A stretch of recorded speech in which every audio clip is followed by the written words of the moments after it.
is the same one. But I've got this emptiness deep inside, and it won't let me go.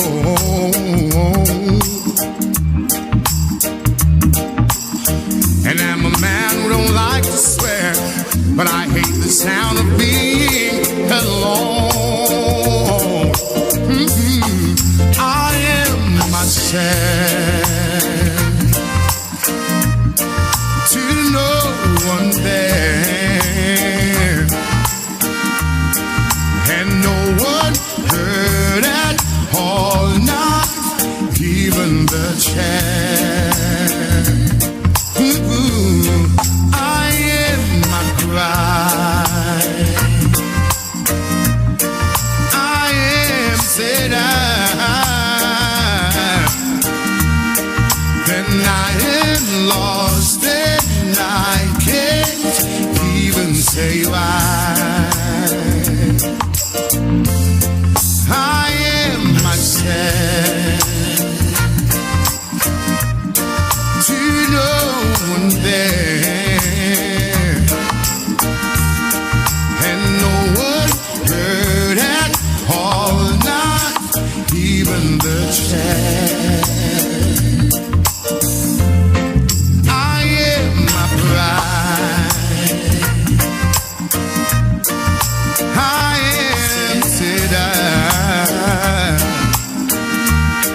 when I am lost and I can't even say why. You're leaving me lonely still.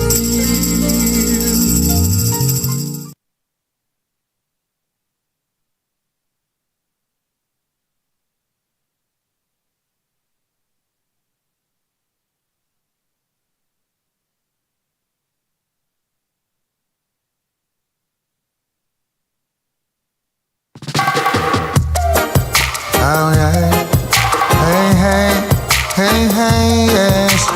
Oh, hey, hey, hey.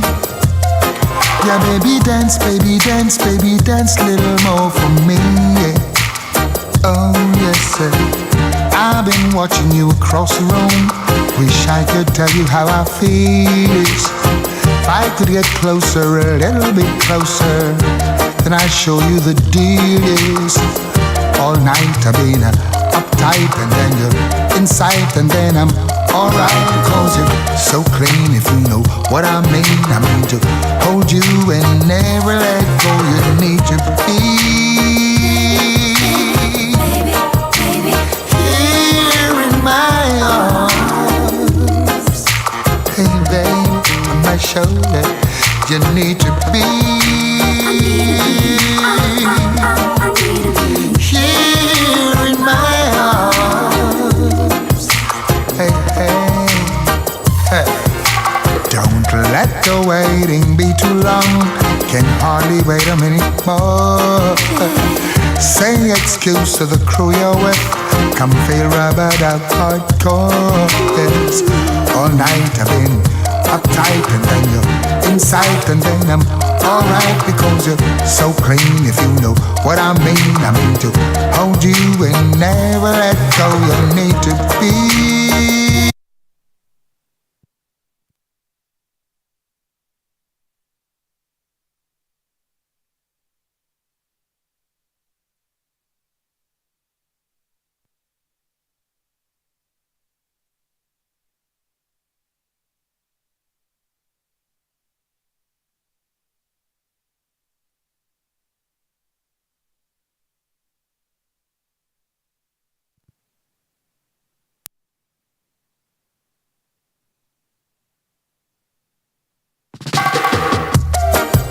oh yeah, hey, hey, hey, hey, yes.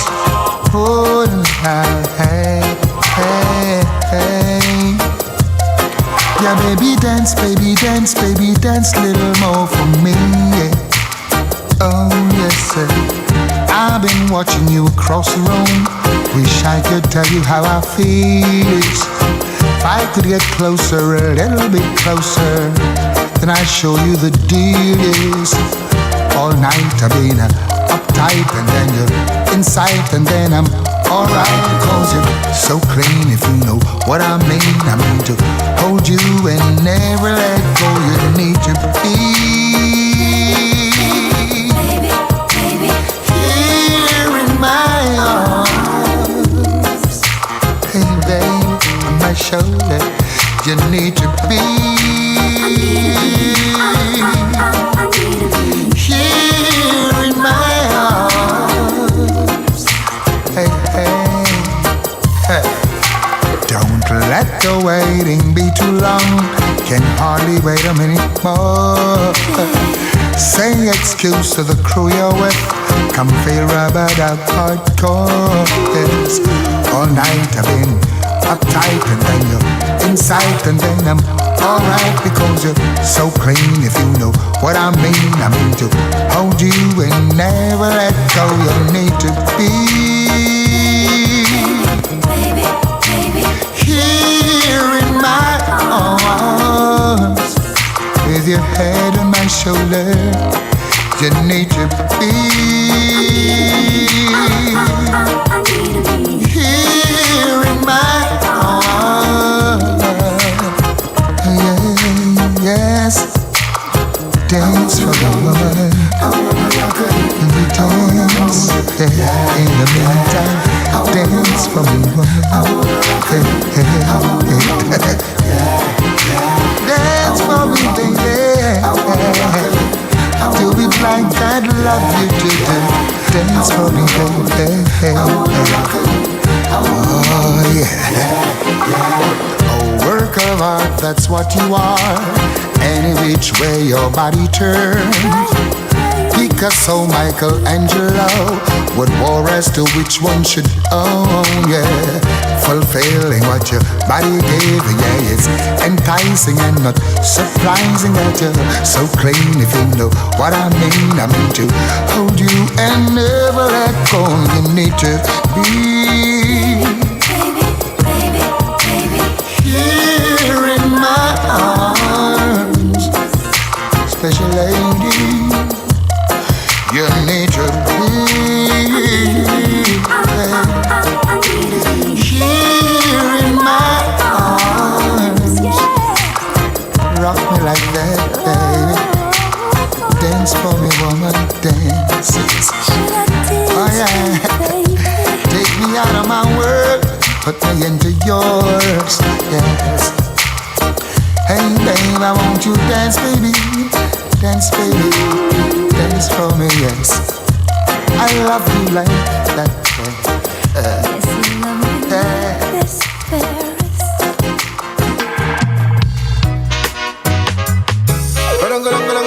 Crucial, yeah. Baby, this one is for you. Good morning. If you're not with me, then I'm calling. I need to know where you are. I would go anywhere you are. Yeah, yeah. Good morning. You know I'm tired of you calling. Baby, I need you 'cause I'm morning. Right now I travel to the stars. I'm tired of the late night news. I wanna call you when I wanna call you. What we did yesterday was old news. Wait a minute, please try the rule. It's just the way we live and the way we live, let go. We just FaceTime in a picture, baby, let's go. Oh, boy, boy, boy. Take it by the rules. Telephone love, just that on me mind. Telephone love, some sweet on the line. Telephone love, just that on me mind. Telephone love, some sweet every time. Good morning, I see you miss my last calling. Right now I'm riding in my car, heading straight to where you are. Oh yeah. Good morning, yeah. I really needed this morning. Since the last call, I've been waiting for you to show up. Really chatting and people aren't so what. Tired of the late night news, yeah. Wanna call when I wanna call.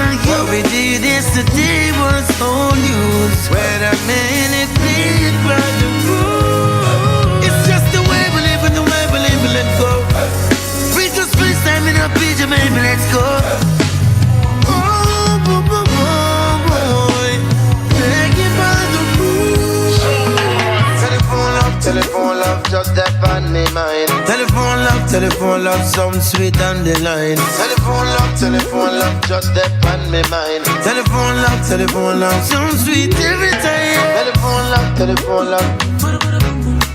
Telephone love. Telephone love. Telephone love. Telephone love.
Yes, good afternoon to my listeners and viewers. This is Rebel Radio coming to you live from Rockfort in East Kingston. Yes, and today is Friday.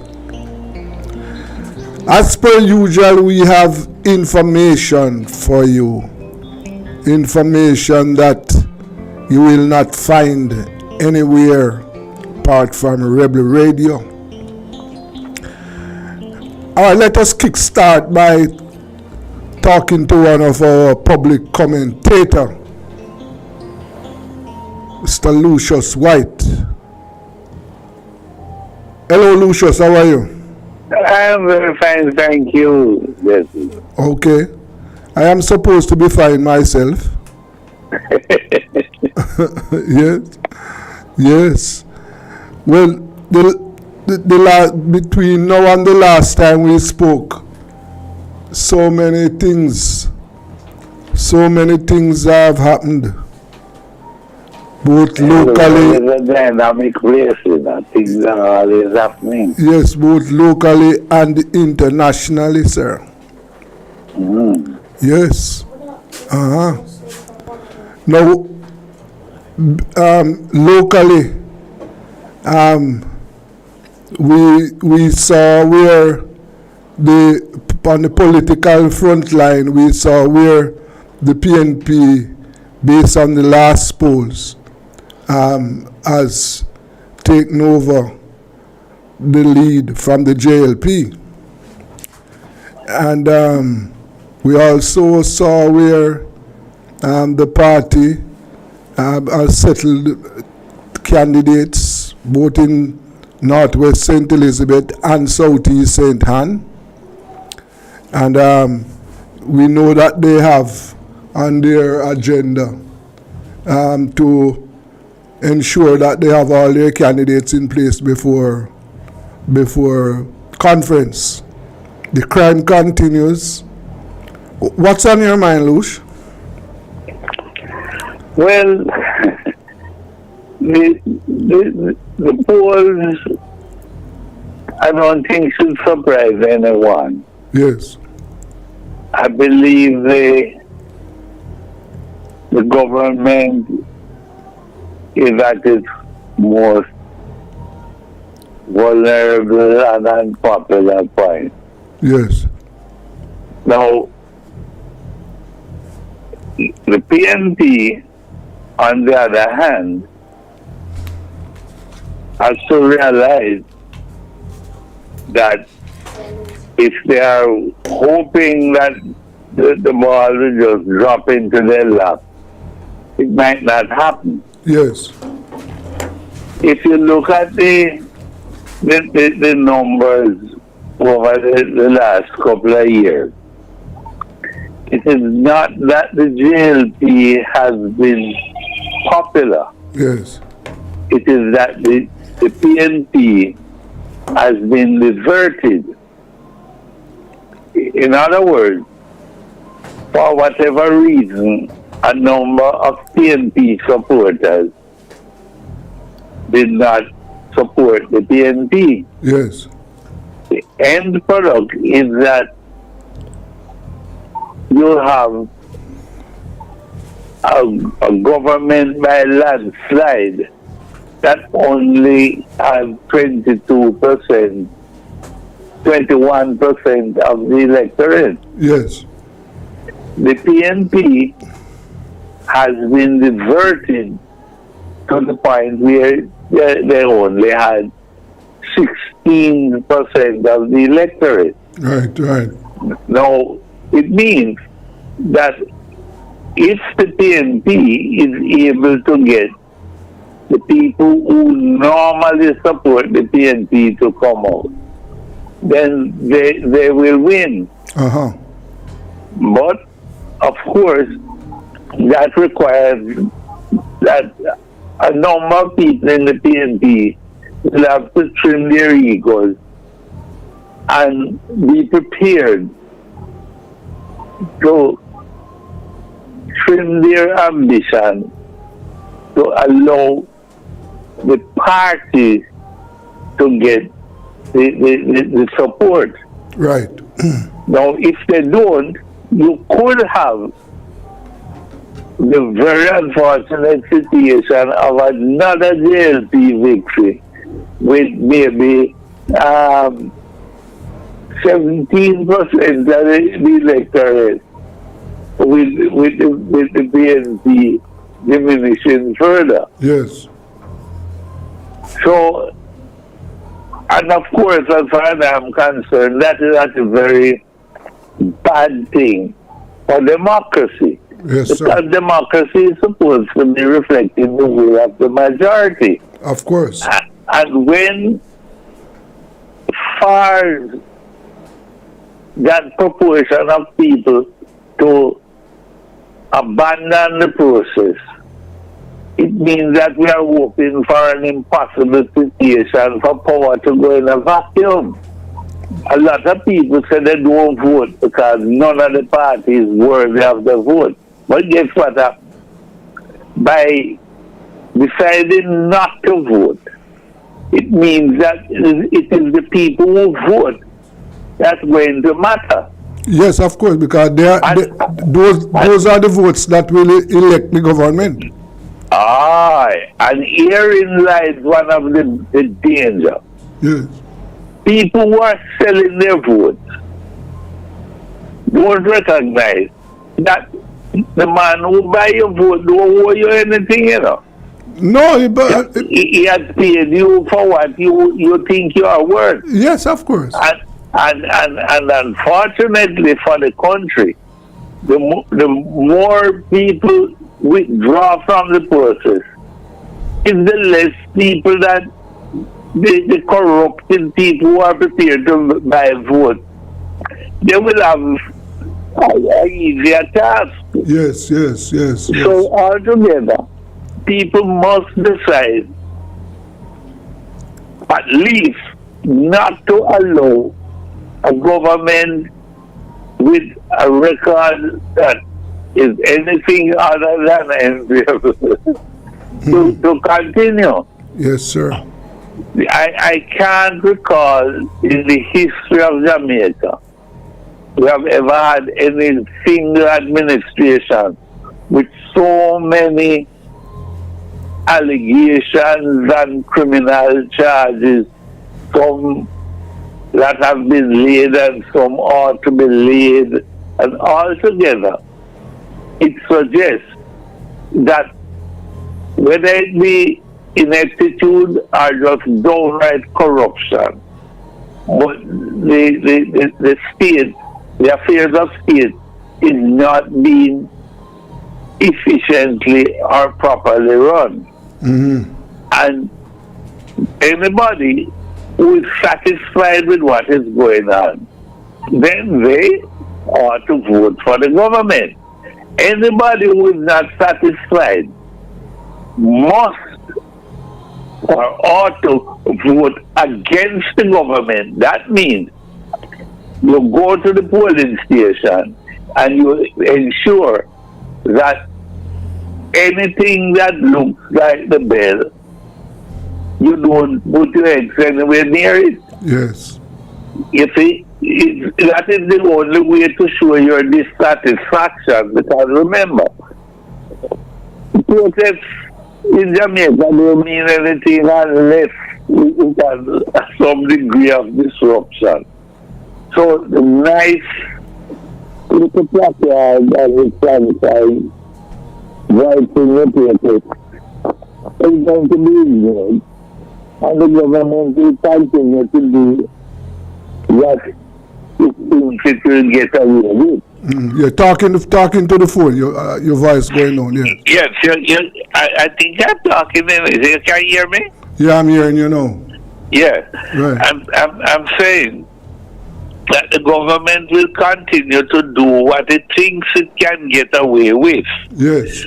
So the people will have to use the instrument that is given to them by both the law and the Constitution, and that is to vote them out. Of course. By abstaining from vote, you're actually giving a blight to an administration that has been proven to be either corrupt and inept, or at least grossly inept. Yes, sir. Yes. Well,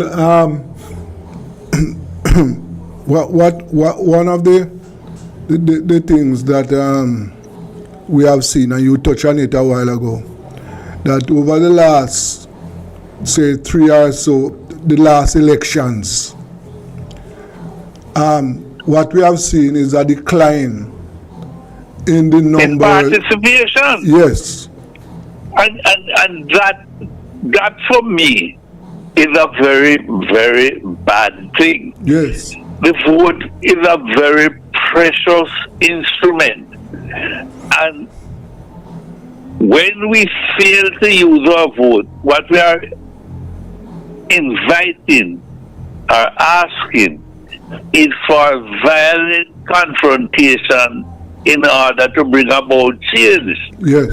When you use your vote, you can peacefully change those who are not performing up to satisfaction. Yes, sir.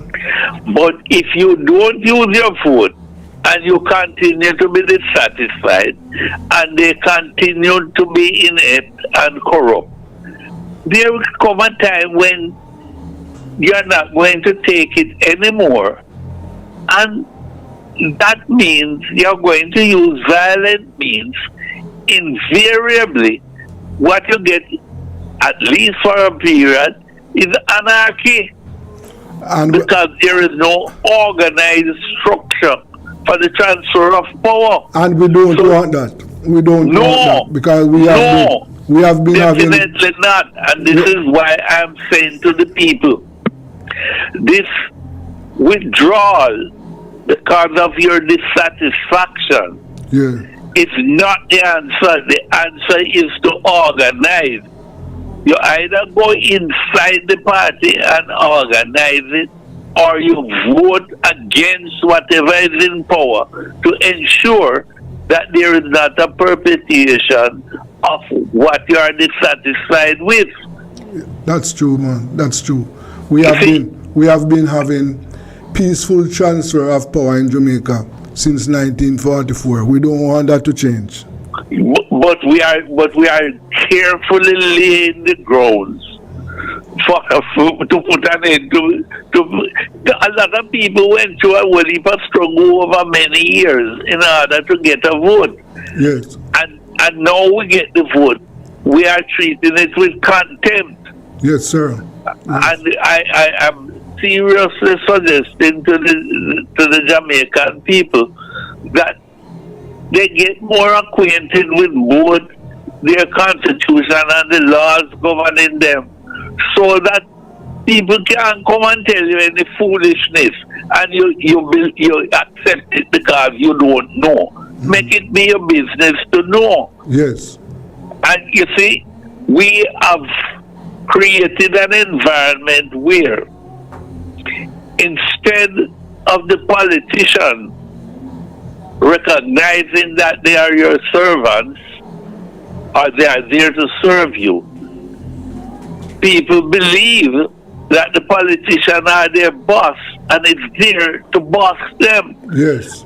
And because you are not using your power of vote, it means you have lost your influence. Yes, sir. The politician is able to serve the people who give them money that allow them to buy vote and to use the term to run election, rather than serve the people who actually give them the vote. Mm-hmm, mm-hmm. But if the people don't know that it is their vote that gives the power, then they will continue to be abused. As a matter of fact, we may one day wake up and find that those same people make some law that take away your vote officially. It sounds almost ridiculous, but some careful strategies are being utilized. When, for instance, this perpetual state of emergency is something that people must reject, Yes, yes. It is unconstitutional. Yes. And because we are prepared to put up with it, people sidestep the Constitution by unconstitutionally doing what they're doing every 16 days or 21 days. It is contemptuous, and the people must let them know that it isn't. And somebody need to put them before the courts and make the courts tell them that they cannot continue to do that. Okay. Because, I tell you something, the Constitution tells you what is a state of emergency. And it is for that reason they give that limited period when you can use it without coming to Parliament. Yes. But we have allowed them to abuse the process to know that they consider it as a loophole. Yeah. It is not a loophole, it is an abuse. Yeah. Well, Lush, I want to tell you that we have to continue this discussion. We have exhausted our time. All right. Blessings to you, my bro. So, to be continued. Right, you. Yes. That was our public commentator, Lucius White. You know, and we are talking about the situation in the country right now. It is not easy. Not easy at all. Right now we want to talk to hello? Yes, as I said, we are faced with very serious situation. Mr. McGregor? Yes, sir. Right, good afternoon to you, sir. Yes. And we have with us now Assistant Commissioner of Police, Mr. Steve McGregor. Mr. McGregor, you are still in charge of Area 4, right? Yes. Okay. So, the numbers, when we look at the numbers between January and now compared with the same period last year, the numbers are down. Yes, we're down, but Mr. the margin is dwindling, so we have to be making some concerted effort to keep behind that rate. Because in the Air Force space here, well, when I spoke to you earlier on in the year, all the divisions of Air Force were below what they were this time last year, but two have gone over, that is west and east your side there. Mm-hmm. Not by a lot, east by 2 and west by 6, but we have to try to reel them back in. But Area 4 is still the best performing area in JCF right now. Yeah, but you know something, Mr. McGregor, that as I said, the numbers are down, but we are still way too high.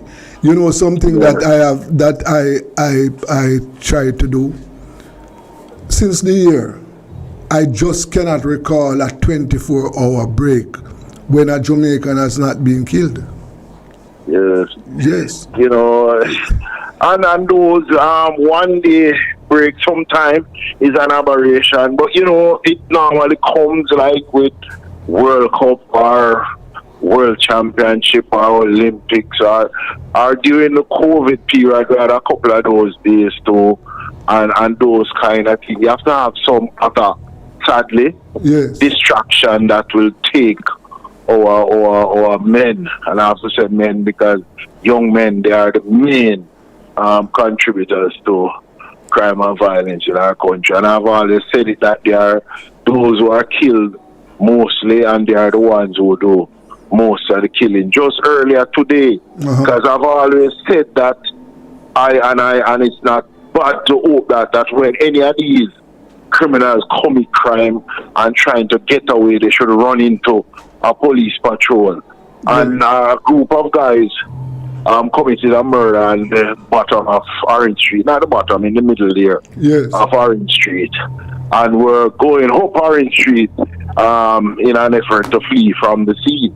And a team from Halfway Tree was going down to Tranquility to do some investigation, and they ran into them and challenged them, and 2 of them were shot and fatally injured, and firearms were recovered. But they did the crime that they killed the man that they went to kill down at Orange Street. Granted, it's another gang member. It was some gang feud because 90% of our shootings and murders in the country are occasioned by gang-related issues, you know? Yeah. So it is just what our country have sunk into, and it is so sad. And you know, as I said this, Brother Richard, I was in the St. Andrews South division recently.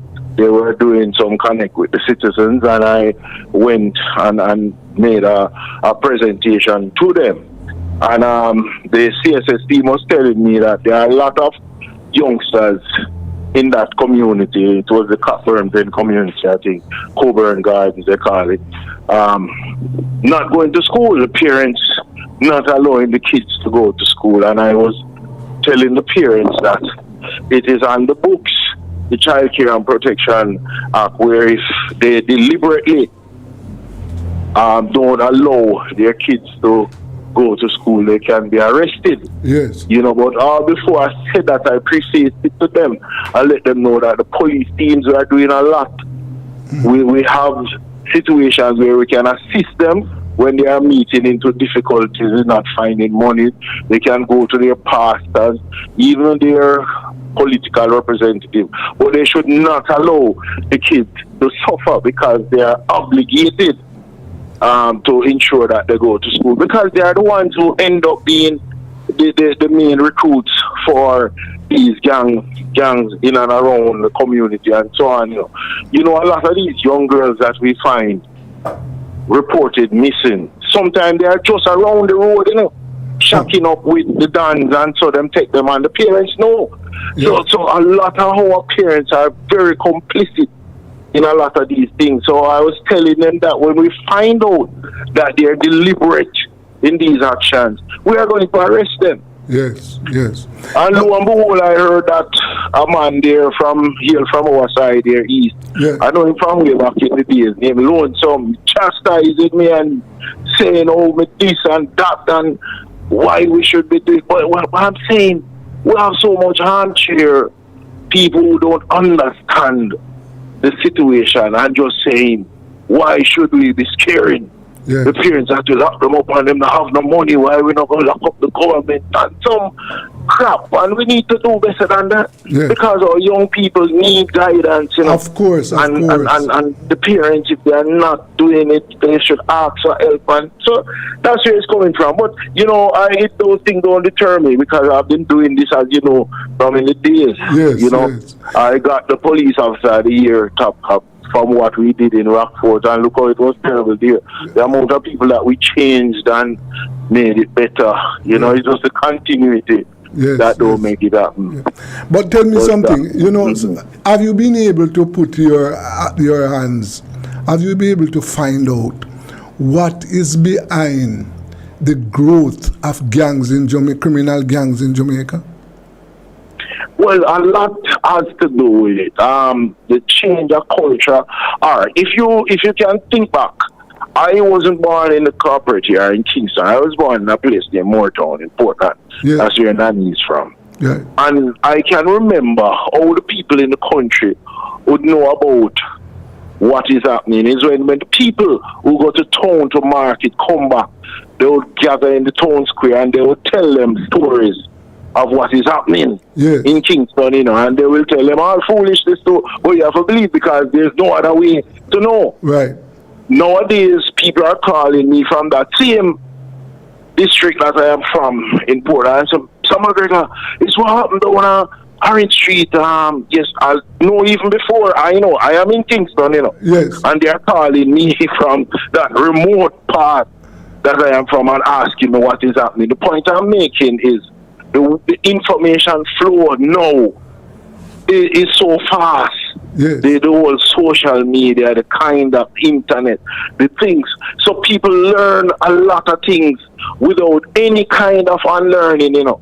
Yes. Because you see, the unlearning part was the critical part, you know, growing up, you know, what our parents tell us not to do. So you will hear something, but your parents will say, you don't have no time to unlearn these young people. They learn how to make bombs, they know what is happening, the different kind of shooting. So it is a new generation that has come upon us. And because we from the old school can't share with it, we almost don't understand, but we have to get with it, Yes. and learn. We have to have people in our JCF now focus on only social media. We have a set of people who comb the social media thing to find and dissect what is influencing any crime anywhere in the different communities and gangs, because a lot of them post things and do things, so we have to work it. So this is a new dynamic that we are up on right now, so we have to keep pace with it, and these young people are forming their own culture to their detriment. Yes, but so think to yourself, say it have to happen because it will bottom out somewhere. Yes, but what I am trying to understand myself, I want to know what are the motivating factors. Is it money? Is it power? What is driving the young people to form gangs? Because from all indications, there has been a significant growth in the number of gangs in the country. Yeah, and it is the different way of socialization. And I'll tell you this again too. That basic thing called love, it is because they don't have friends like how we used to have friends growing up. If you remember, we used to fly kite, play marbles, play cricket. We used to do things that caused us to get together. Right. We would fight, but we would punch each other by evening. We're friends. Yes. If you see two youngsters now who say they're friends start fight, I kill them or kill each other. I remember about a year or two ago, two youngsters were fighting over, I say it all the while when I speak, over if Messi is better than Ronaldo. And at the end of the argument, one of them dead. And they are supposed to be friends. Yes. So they are not true friends. And this plays out in the whole Facebook and internet thing where a man will tell us him have 1,000 friends. But they are not really friends because there's no connect between each other. They don't share with each other. So you don't have that sharing. There's so much individuality all in the household. If you go in the average household now, the mother on her cell phone, now look on her picnic, the picnic on his cell phone, daddy on his cell phone, and it has gotten so individualistic again to our detriment. So all of that is playing out in what we do at the end of the day. But this is where the world right now, so we have to just try to manage it as best as we can, and that's what we are doing in the JCF now. So you will find that under my influence, the divisions are going out more, the commanders have to go out and meet with the citizens, because I learned from that, when I was transferred to West Kingston to take over and the news media and people that I speak to, I am not one of the commanders that shy away from the media, and they are saying, Mr. McGregor, what kind of strategy you are going to use to solve the murder and the shooting and the killing around West Kingston? I say, I am going to make a connect with the people. They say, what? I say, yes, that's all I am going to do. Find out what they are saying, how they are thinking.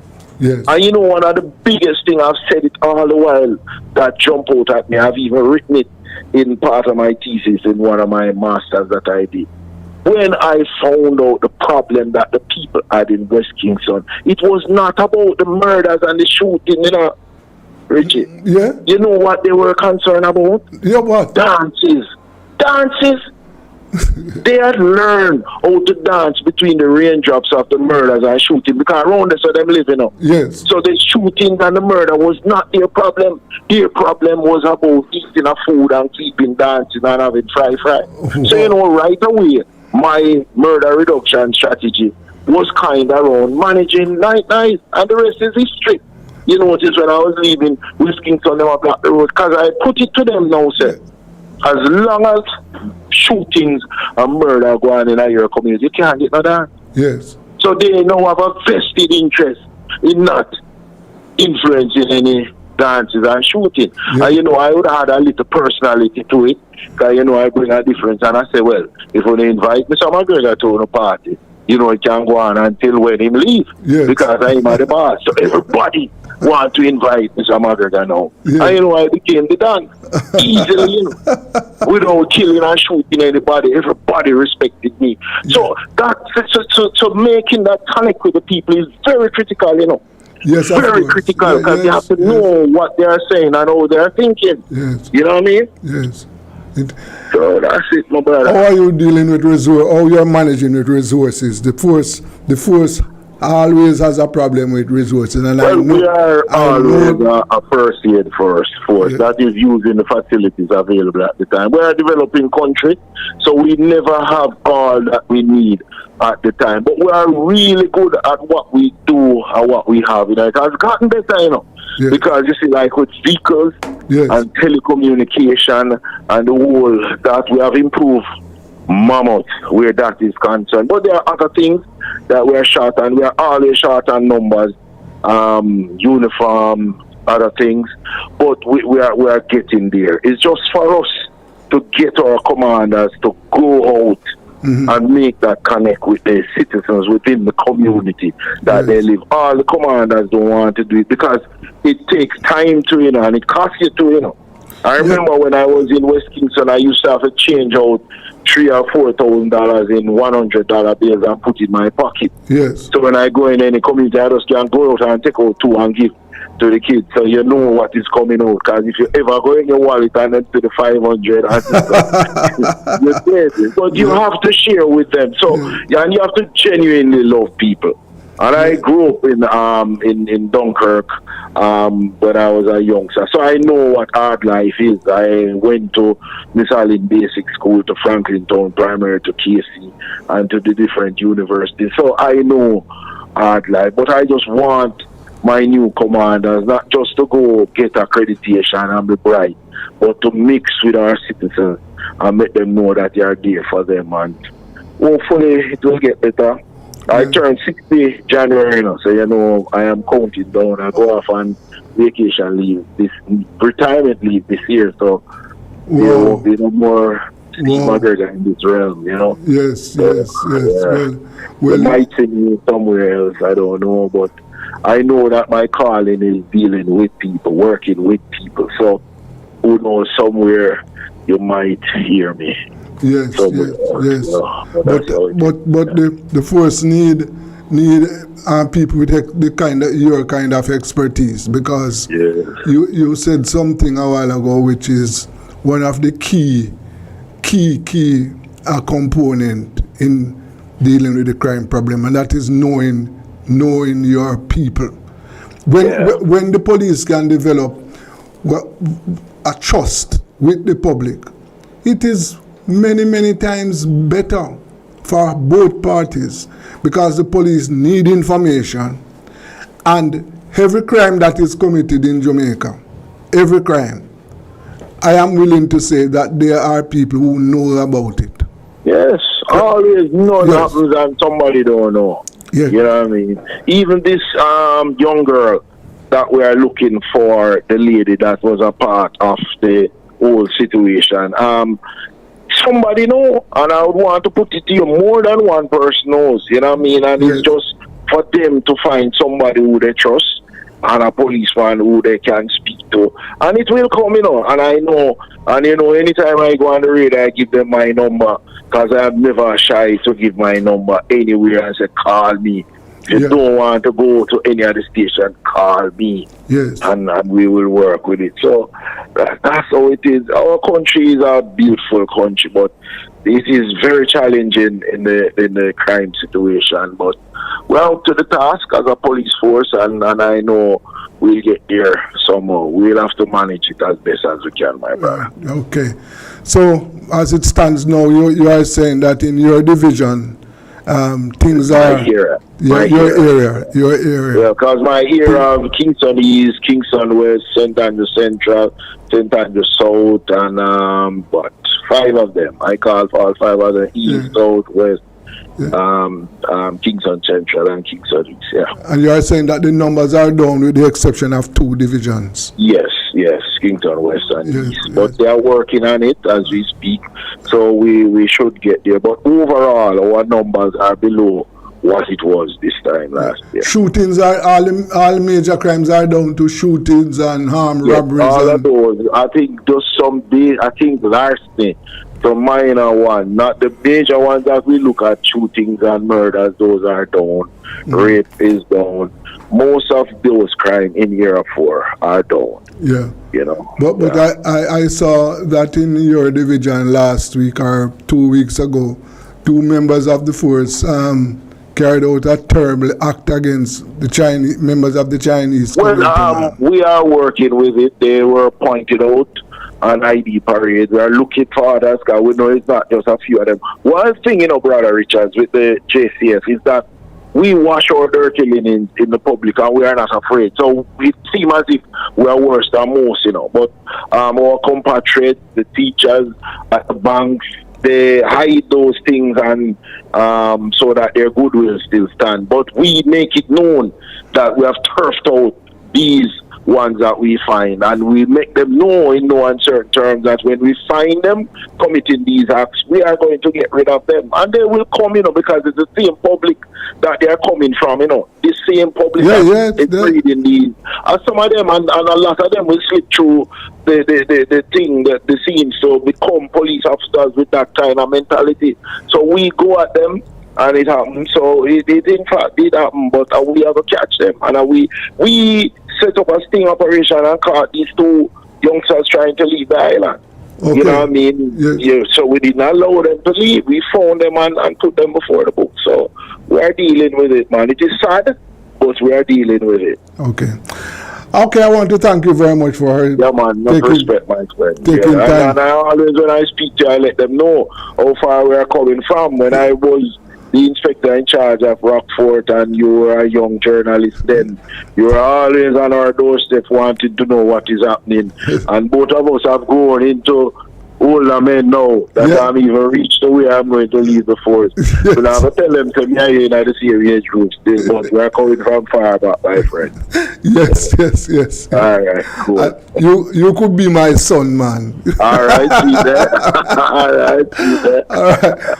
Thank you very much, Mr. McGregor. Anytime, my brother. Respect. Yeah. Yes.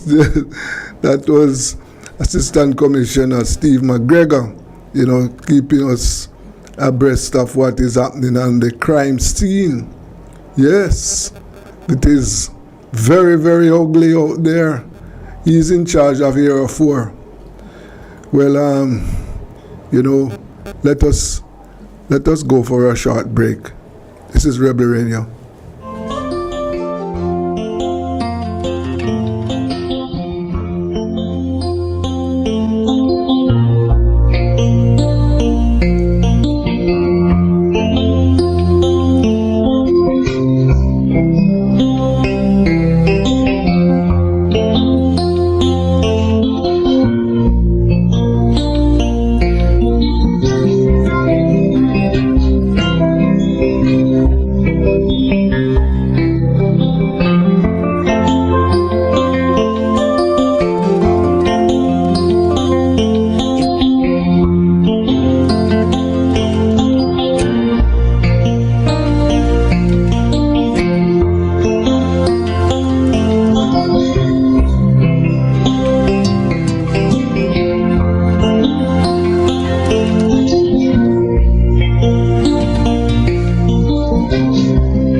LA's fine sunshine most of the time, and the feeling is laid back. Palm tree grove ain't so low, don't you know? But I keep working my way back.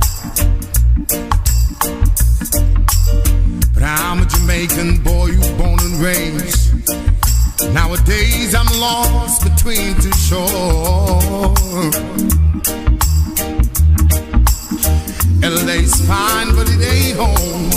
New York is home, but it ain't mine no more. I am myself to no one there, and no one heard at all, not even the chair. I am my pride. I am said and I am lost, and I can't even say why.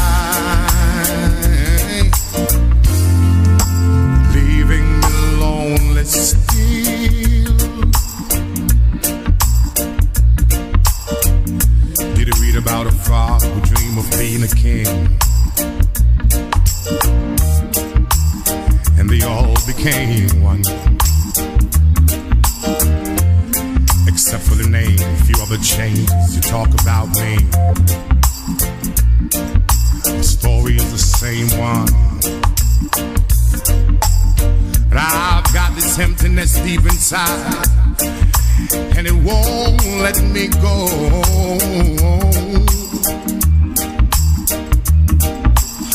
And I'm a man who don't like to swear, but I hate the sound of being alone. I am myself to no one there, and no one heard at all, not even the chair. I am my bride. I am said then I am lost, and I can't even say why. I am myself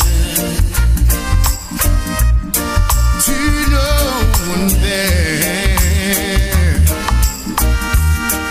and no one heard at all, not even the chair. I am my bride.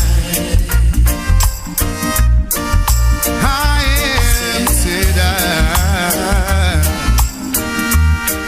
then I am lost, and I can't. It's the Everybody Sale at New Budget Supplies. Do-it-yourself professionals and contractors. This is the sale for you. Lumber, steel, dress and form ply, water tanks, pumps, PVC pipes and fittings, toilets, bathtubs, vanities and basins, windows, paint, doors, floor and wall tiles, thin sets and grout. Up to 20% off selected items. 195 Hagleyburg Road. Telephone 923-4560. New Budget Supplies. Always the best prices.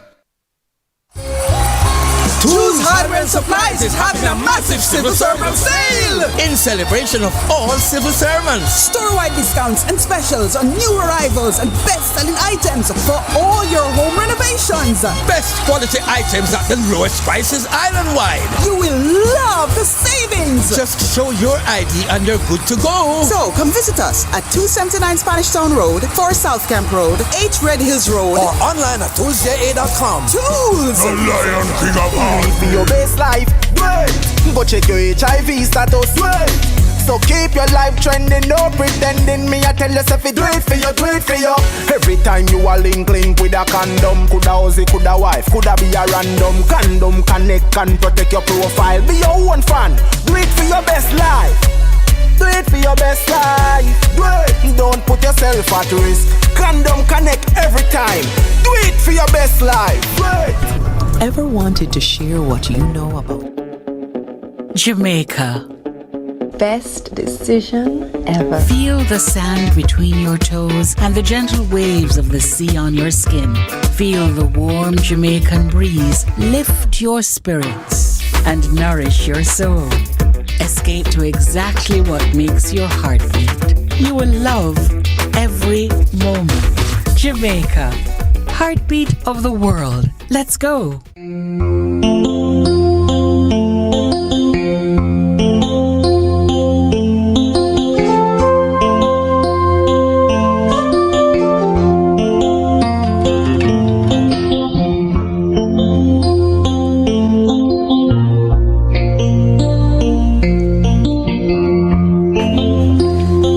Yes. Welcome back to Rebel Radio. And it is time for us on a Friday to do our constitutional debate, you know.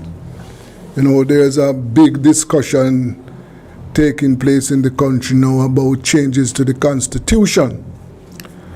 Well, we have with us well-known constitutional lawyer, Dr. Lloyd Barnett, and Mr. Colin Bell. Mr. Colin Bell is the aspirant for the People's National Party in East Portland, and he has a lot of interest in how what the constitutional should look like. Good afternoon, gentlemen. Good afternoon. Good afternoon, everyone. Yes. Dr. Barnett, Good afternoon, my brothers. Yes. Dr. Barnett, I know that the committee has been having, I observed that it has increased or has stepped up the number of public engagements. Yes, they had one in Portland on Wednesday of this week. Yes. And last week, I understand they met with the Norman Manley Law School, the lawyers. No, the Bar Association is celebrating its yes, its 50th anniversary. Yes, so sir. they had a presentation, a forum at the Norman Manley Law School, Okay. which itself was celebrating its 40th anniversary. It was a special occasion. Okay. So Dr. Barnett, based on that presentation, what are they advancing? What kind of changes are they proposing? Well, we are in the consultation process in which we are interacting with the public. Colin, were you at the meeting in Portland on Wednesday? Sure did, Dr. Barnett, sure did. Yes, because there were a lot of interchanges and interesting discussions at that meeting. Yes. There were other meetings online or at different places. Yes. I was there in person, but one of my questions did not get answered. The one that I had asked, I was the person who asked the minister, why is it that we need a president and a prime minister? Why we can't just have one? Well, that is a question which has become quite topical. In fact, early in the year, the Kiwanis Club invited me to address the Kiwanis in Jamaica, and it was a virtual meeting. And the subject they asked me to discuss was, do we really need a formal head of state?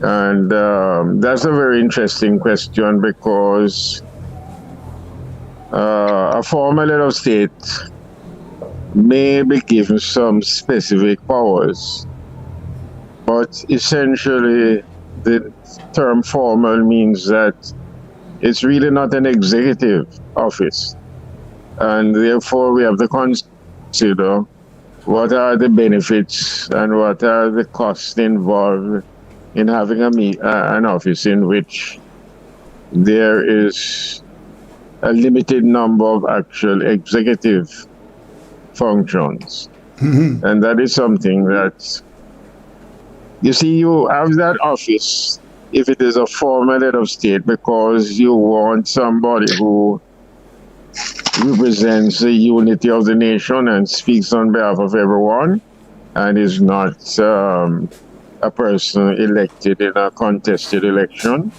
and therefore has that appearance of unity. But there are many states which exist without a formal head of state.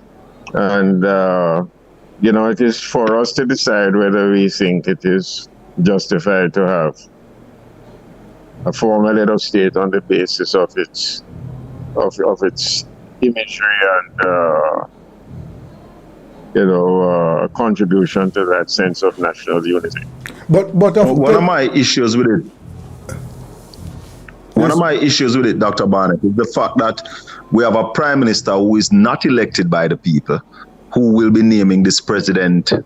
One of the way to go that the prime minister, in consultation with the opposition leader, names this president. Neither the prime minister nor the opposition leader is elected by the people.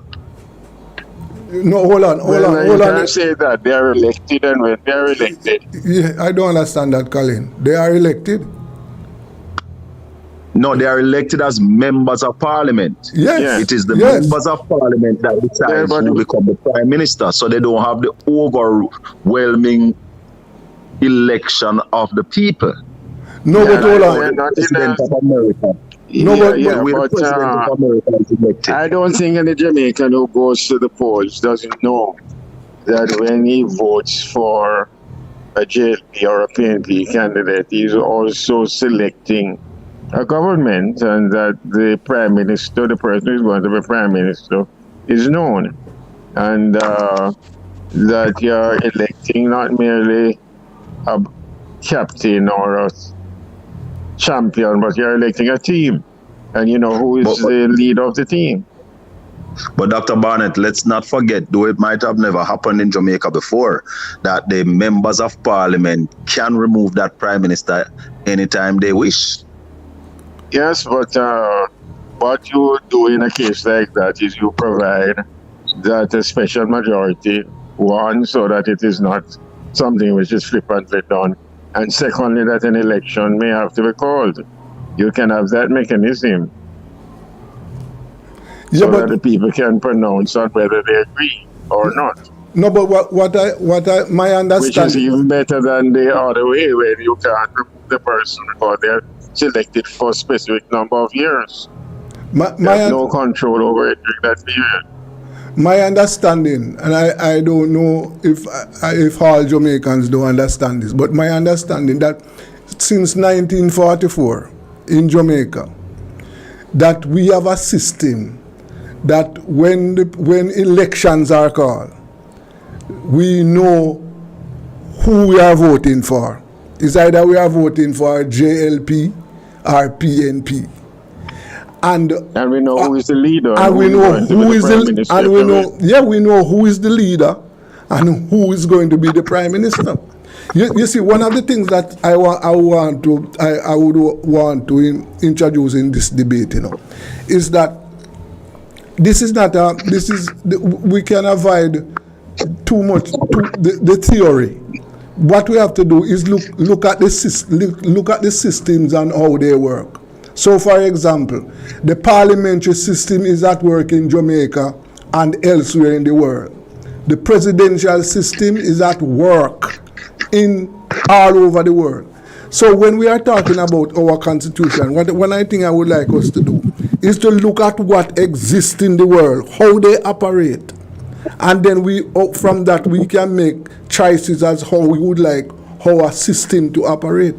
Because one of the things that we have to remember, this constitution, when we form the next constitution, when we change the constitution, we have to remember, it's like a ship at sea. This is not a ship at dock and dry docks. So whatever we put in place will have to be in action immediately, because remember, it's a country. So the system, whatever system we choose, is something that will have to start operate immediately. So, as I said, let us look at what exists, and then we can choose from that. I know you say Desmond would love an opportunity to vote for either my prime minister or my president, separate and apart from my member of parliament, because I might like my member of parliament, but I don't like the leader of the party who wants to be the prime minister. And therefore, that ties you to voting for somebody who you don't like to get somebody who you like, or somebody who you don't like their policies to get somebody who you don't like, and get somebody who you don't like their policies. Okay. So I would love for government is conducted. Your government is conducted on the basis of the policies of the party that is in power. And therefore, when you vote for a candidate, you're not voting for a person you like, you're voting for the person who, in your judgment, is supporting the policies which is best for Jamaica. Yes. So that I believe in not a personal, selfish choice, but in the choice which is patriotic and which is in the, I think is in the benefit, for the benefit of Jamaica. All right, gentlemen. Let me give you an example, Dr. Barnett. All right, gentlemen, hold your example here for a minute for me. Let us take a break, please. We are talking constitutional debate. Let us take a break. This is Rebel Radio.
Okay, welcome back to Rebel Radio, and we are discussing the Constitution. We have with us Dr. Lloyd Barnett, Mr. Colin Bell, and now Mr. Attorney Anthony Hilton. Mr. Hilton? Yes. Okay. Okay, all right. Are you hearing us? I am. Okay. All right. Yes, so Mr. Bell, when we took the break, you were advancing a point. Yeah, so I was saying to the council that let me use my constituency now, for example. My member of parliament, if I should say that I am not comfortable with the policies of my member of parliament, the way she looks at East Portland and the plans that she have, and God forbid I would like Andrew Wellness and said, yeah, I like the policy, or the policies of Andrew Wellness, I would now have to vote for the member of parliament so as to get Andrew Wellness in the parliament. Yes. I am saying that if we're really looking at the Constitution holistically, that is something I'd want us to look at. And that goes also to my first question, why we also have to have a head of state, a president and a prime minister. The United States. There are two different questions. That to the first one. But the second one is the more fundamental question. It's a question of national choice as against personal choice. When a person votes for a candidate, they are voting for a candidate who is part of a team, because government is not conducted by one person, but by a team of persons who, in our system, where we have a democratic system, that person belongs to a political party. And therefore, looking at the interests of the company, of the nation, you must be saying which party has the policies and programs which will benefit my country. And that is the party's candidate that I'm going to vote for. Not on a personal choice of who I like or who I prefer. Because government is conducted on the basis of policies, not what a particular candidate says. No, but if I may, Dr. Barnett, in the United States, you can vote for a Democratic congressman and vote for a Republican president. Yes, and where it takes you, because you get nothing, because the two people are going in two different directions. So all you have done is support the division. You want any place more confused than the United States? It's only because it's so rich that it has survived. Only because it has so rich that it has survived, other countries will try and run into serious problems. Because all you do is create divisions and perpetuate conflict. And I don't know why people don't see what's happening there. Yes. I have to share Dr. Barnett's view on this topic. The United States has strong an institution built over centuries, and even so, it finds itself in gridlock, meaning there are times when nothing gets done. We have the most recent example where the debt limit, every country, most countries in the world, there's no country that, well, are very few countries that are wealthy enough that they operate on a surplus. No developing country that I'm aware of. But most countries operate on some level of deficit. The lower, the better, obviously. But the United States, being what it is, the richest nation on earth, with its dollar, what is called a reserve currency, has a debt issue, and by convention, that debt ceiling is raised from time to time because of the split. And I'd want to suggest that is only because of that, because you have a Republican Congress, a Democrat Senate, and the House, the president is Democrat. And you have, as a result, a tension because the Democrats in the House are determined to embarrass the president and therefore cripple his chances at the next election. I would like to suggest that we think very, very carefully, because what we see in the United States, and to apply that here in Jamaica, is not a simple undertaking. Jamaica, I want to suggest, cannot afford that gridlock. We don't have the institutions sufficiently built out and strong. We're still developing and building out. And if we were to embrace that system, you'll find ourselves in very, very difficult situation. In any event, if that is the choice of the Jamaican people, then we would have to accept that you'd have a major rewrite of our Constitution, which some people are calling for.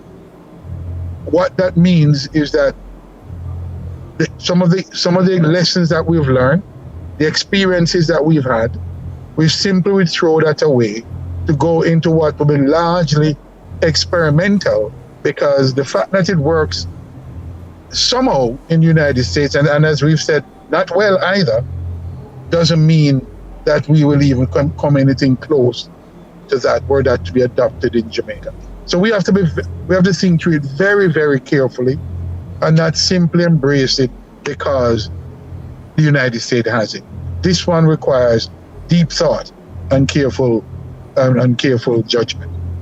Respect the guidance. If I may be allowed though, counsel, to be saying that we're moving the king as the head of our state and leaving the Privy Council, what sense does that really make? Well, I think there are two different things, but I support the view that we should not any longer also be going to the Privy Council, which is a relic of colonial days, and we have cooperated and contributed to the establishment of a Caribbean Court of Justice, which is of high quality and to which we can go instead of going to the Privy Council. So that, in my view, I, on national as well as practical grounds and grounds of principle, support both things. I don't want to be bowing to the crown. I don't want the Privy Council to be my final court of appeal. Let me on this again support the views of Dr. Barnett in this. On the matter of the Privy Council, the fundamental question for me, first of all, I agree with the points Dr. Barnett makes in terms of the why the Privy Council should not remain our final court of appeal, and in support of the CCJ. Let me say additionally that the fundamental question for me is one of access to justice. And this question, I think we have to, I don't see how that it can be defended otherwise. The matter of access to justice, where the cost of pursuing your rights and to have your rights vindicated through your final court is one of fundamental, I would argue, is a fundamental right. And the cost of appearing before the Privy Council and accessing justice in London is getting increasingly out of the reach of the ordinary Jamaicans, if it ever was. Let me say additional that what I find most disturbing and really indignant is that I have to get a visa, or the litigants in that court have to get a visa. Counsel. And your counsel to get. And there's no guarantee that you will get that visa. No, there's no guarantee. Discretion. Yeah. So the whole thing is farcical. It's really farcical and very, very difficult that we now find ourselves in a position where some persons, even today, are saying we should remain with the Privy Council. It is unacceptable and unsustainable. Desmond, may I beg you one more question as it relates to the Privy Council? Council, can we take the UK to court? Because I strongly believe in reparation. I believe that we are to be paid. We were abused and used, and we create wealth for these people, and that they are to pay us. Can we take them to court, having the Privy Council as our final court of appeal?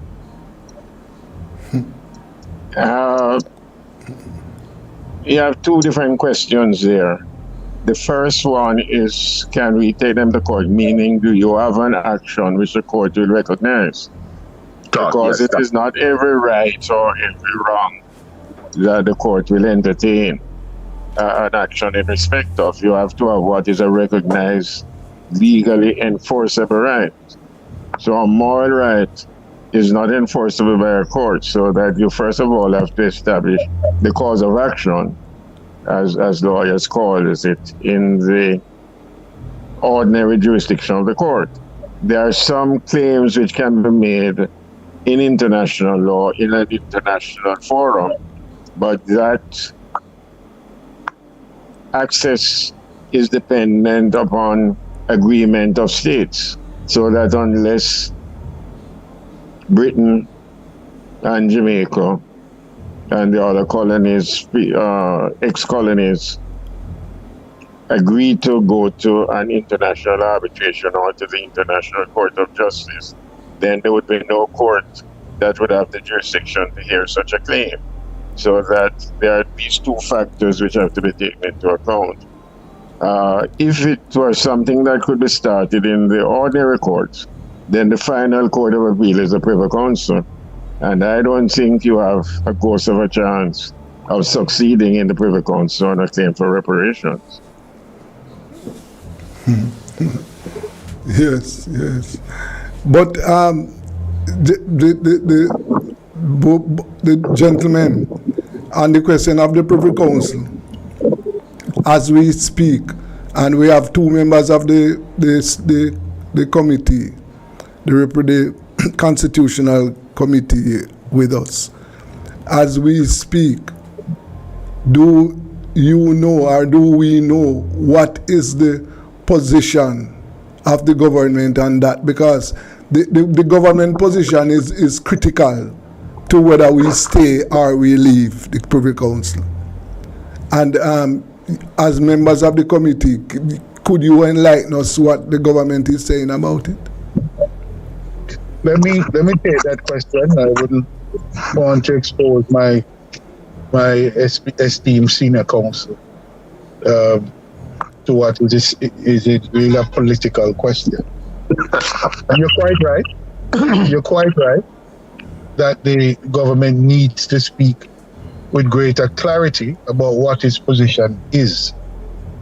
I can say that with some certainty that the last conversation that I was privy to, the government side is still unclear, or certainly not in a position to state publicly what Counsel. That position is. Well, Counsel, I don't want to really interrupt you, but I have to. If the government is leading this road to decolonization, don't you think that they should first form a position on the Privy Council before they start this road to decolonization? Well, first, I hear your question, and it's a cogent question. I will say to you that the government has no such pretenses. The opposition and others are the government has no such pretenses. What the government has said it wants is to remove the monarchy and some other matters that it says on which there's consensus. Our argument, the opposition's argument from the very beginning, is that it should be more than simply the monarchy. We need to decolonize, meaning all of the institutions of government that is currently based in the United Kingdom should be repatriated to a sovereign Jamaica, the Republic of Jamaica. And therefore, it is the opposition that is making the broader claim for decolonization. The government position is, as I've said, is not clear on this, and I agree. Then what is the reason? What is the reason for wanting to leave then? Well, the government must state, I agree, the government must state its position clearly on the Privy Council so that everyone can hear the basis of their objection to the Privy Council remaining, your final Court of Appeal remaining in the Privy Council in London. But one thing I can assure you, if we as members of the public who are not members of government or opposition parties start demanding an answer from the government, they'll have to give it. Correct. And they'll have to give an answer which is positive. Yes, if the correct. people fear that is what they want. Yes. And that is why, for my entire career, I've been fighting for the Jamaicanization of our institutions. And so, I what should the government is doing then? I should just add it, if I might, that the government's position as it stands is confusing, because it is clear that it wants to, it says, certainly in the committee, that it wants to remove or to amend the rule for the Commonwealth institution as it affects matters of ability to vote and citizenship. Yet, it is not, it is, we believe that all of that, you would have, once you change the Commonwealth, the status of the Commonwealth in our Constitution, you would have begun the journey of decolonizing our Constitution. Yes. And yet, it is on the question of the Privy Council. It is unclear or uncertain at the moment, and it should be made to state clearly what his position is. And the people of Jamaica should express themselves very clearly on this question. Yes. When Barbados did it, the Prime Minister said Barbados' action was what? What he said it was optics, really didn't have any meaning.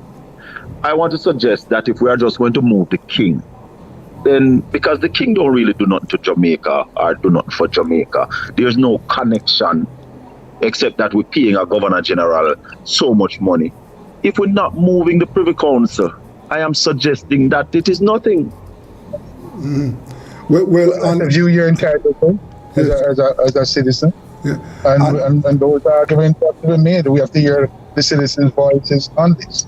And I believe, though, that the government, if they're not going to move, if they don't want to leave the Privy Council, they must say it categorically. Yes. That we all know where the government stands, where the opposition stands, and where the people want to go. And that note, well, you know, where the government stands in politics is ultimately influenced by where the people stand. So we as members of the public must express our preference and express it very clearly. Yes. I'm sure if this happens, the government will have to respond and respond positively. Yeah. So we need to make it very clear where we stand. Yes, but Dr. Barnett, as you know, of course, you are right that the people's position, the government would have to address the people's position. But in Jamaica, it is not likely that you are going to get any forceful representation from the people on the Constitution. And the simple reason for this is that the Jamaican people are not socialized to understand the Constitution. And so therefore, I am suggesting that it will require the argument from specialized, like from bodies, from organization. Like for example, I am trying to make some contact with the Bar Association, because the Bar Association had its annual general meeting 1 week ago, and it had a 69% vote in favor of leaving the Privy Council. Okay. So they are going to make that clear to the government. Okay.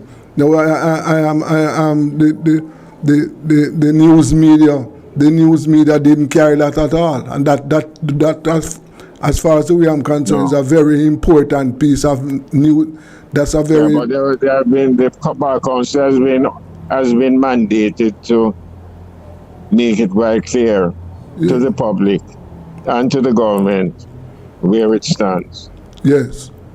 Well, I am going to try my best to publicize that, because the bodies like the Bar Association and other advocate groups, public advocacy group, they are the ones who. Yes.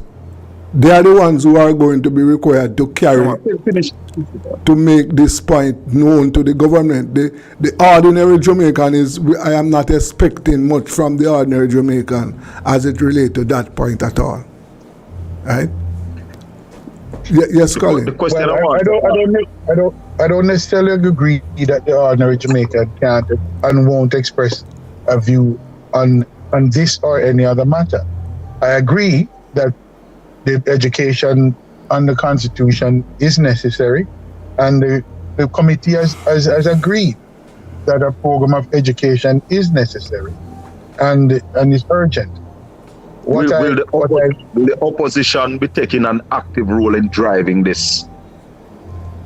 Absolutely. The opposition will have its own meeting, its own consultation. A committee has been formed, and it will be undertaking its own consultation in respect of this and other issue surrounding the Constitution. So the opposition will be heard on this matter. I'm suggest that I think the opposition should take the lead on this and let people understand. I think there are a lot of lawyers in the People's National Party and a lot of people who are aware of the history behind this and why this is important to us as a people. Because I heard somebody ask in the consultation meeting here in East Portland, what are the monetary benefits from leaving Monarch? And I was stunned. Yes. Because I thought, well, I've heard it that people don't understand. But I thought, we were past that now where we realize that this is not this, and you can put monetary value to it because all the artifacts that has been taken from Jamaica and our museums in the United Kingdom, should they come back to Jamaica, we could earn from them too. Reparation is money. But Colin, the mistake. The mistake we keep on making when it comes down to the Constitution. We are using individually. We are using our knowledge, what we know about it, and try to replicate that across the country. It is not so. I can tell you, very learned people and unlearned people, they know anything about the Constitution. Remember, the Constitution is not a document that was discussed with people ordinarily. Remember that. The political parties. We have had 60 years in which to do it. Let us say that it was a failure at the beginning. And one or two of us has tried to increase public knowledge of the Constitution, but it needs to be a national effort. Yeah, I agree with you. It can't be left to particular persons. I was very encouraged by one of the meetings that I took part in.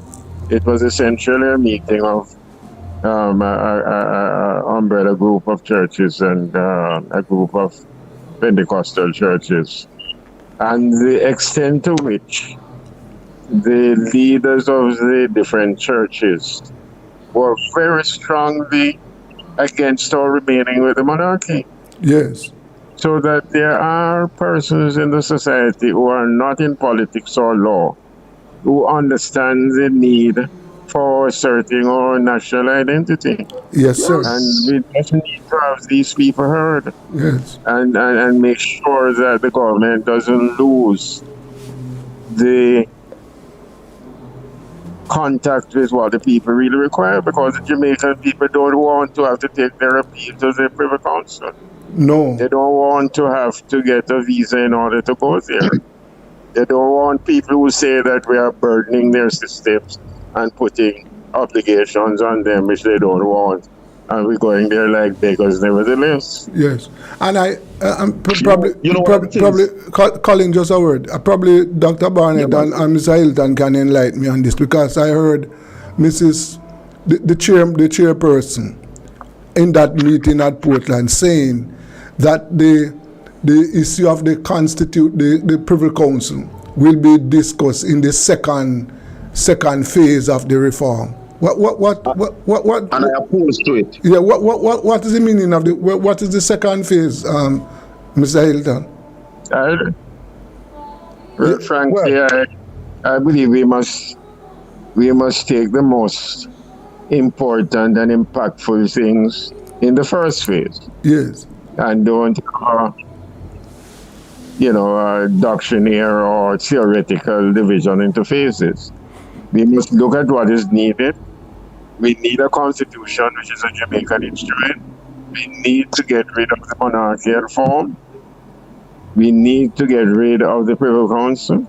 And we must prioritize those things and not have a phase which does not deal with what the public regard as the priorities.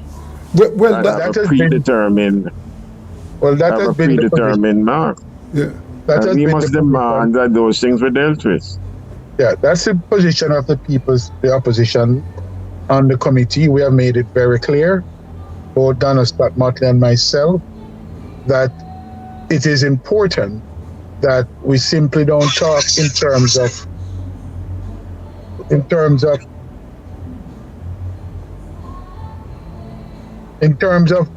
what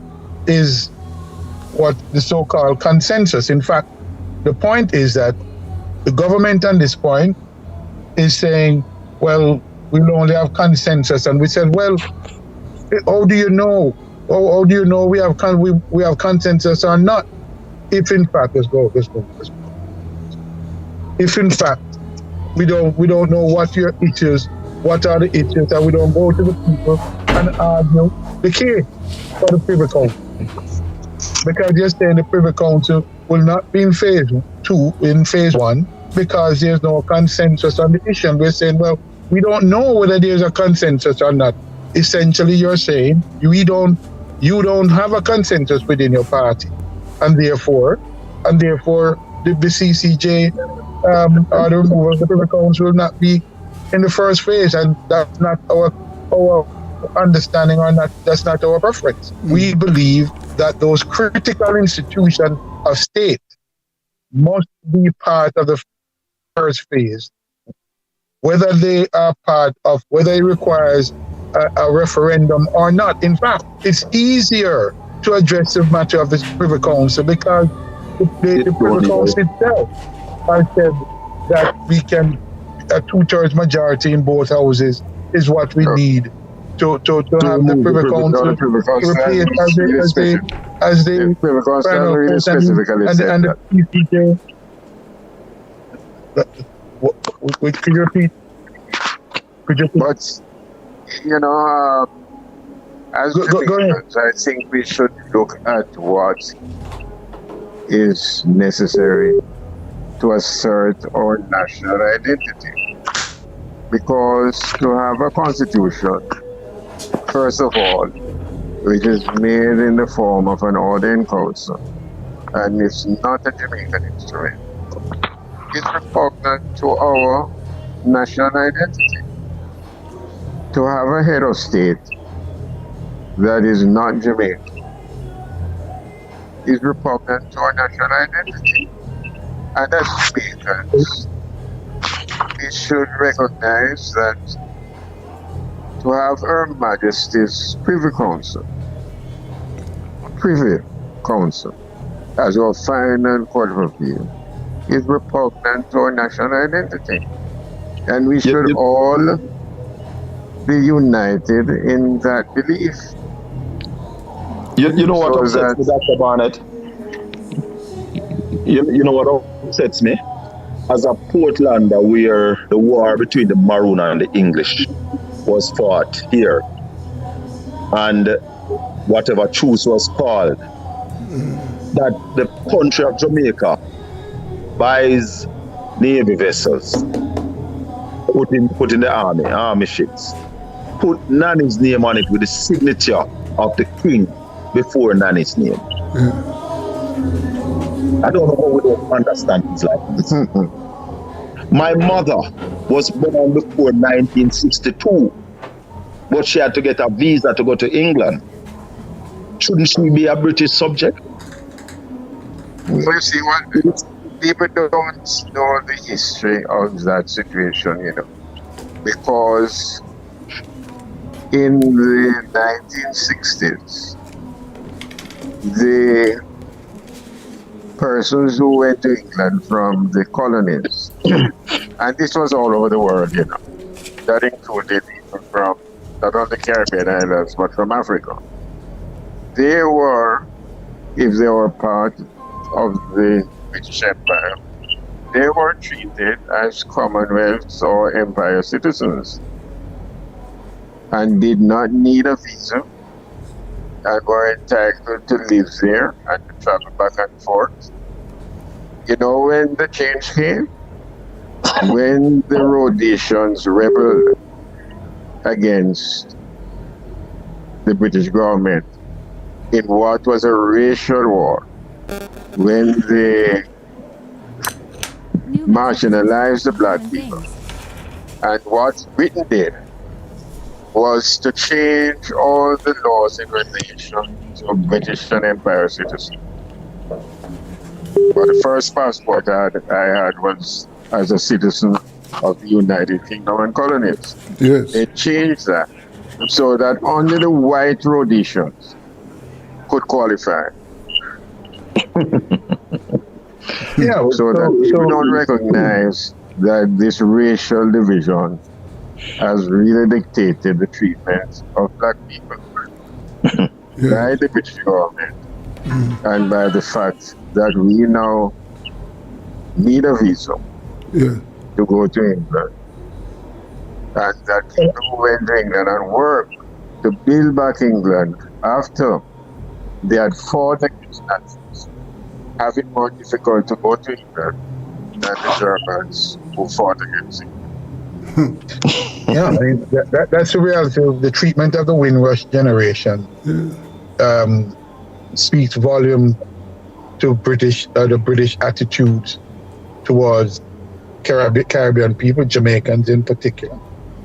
And I think there's no reason or no cause for us to be loitering on the steps of the British and the British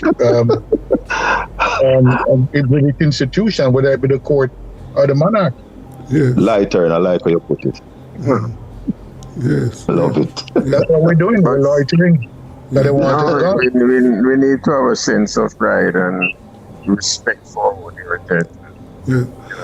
But council, when our leaders, because when you have leaders who not sure if they want to leave the Privy Council, not sure if they want to leave the monarch, how can we be led in such a way as a people with our own history? I mean, my mother, and my mother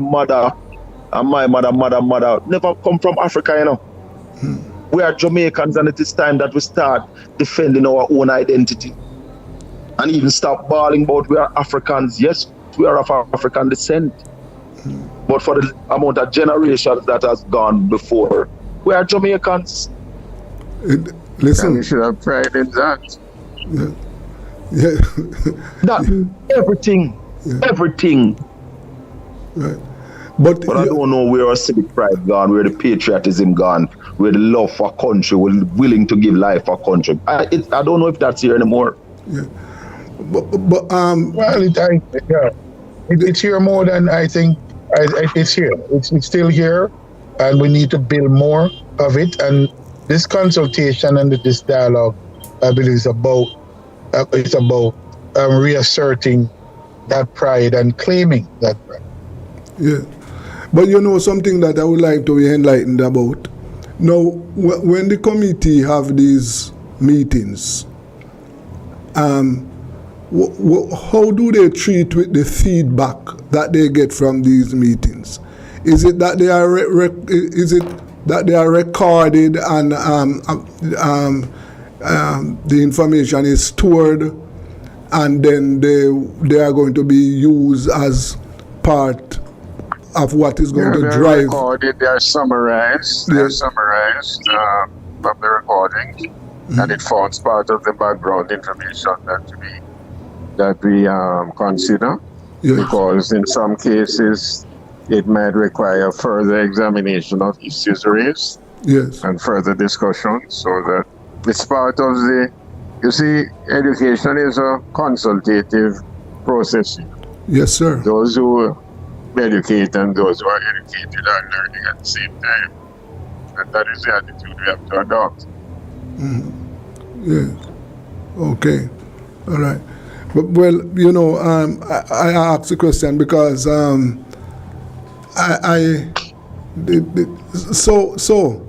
what is the new timetable? I imagine that the committee is working on a timetable when it is going to now put its position together in order to be submitted to the, whether it's the cabinet or the parliament. What's the timetable?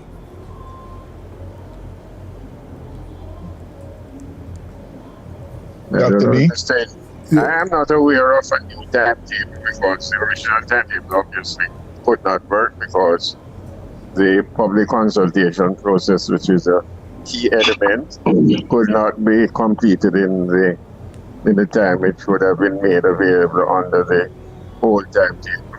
So that, I think it's going to depend on the number of people who come forward and wish to have an interchange with the committee. Yes. That is a critical factor because you'll have to be fixing meetings with those persons and organizations. So that, as far as I'm aware, there is no new timetable has been fixed as yet.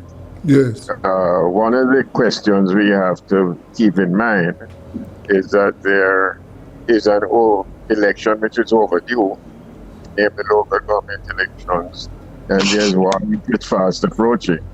Yes, yes.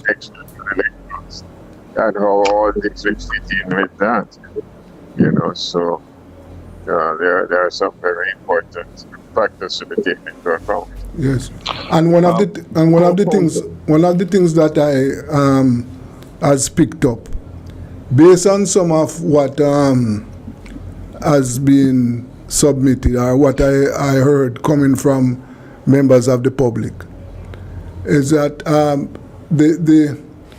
the recommendations, some of those recommendations, if they are implemented at all, is going to result in significant changes to the existing system.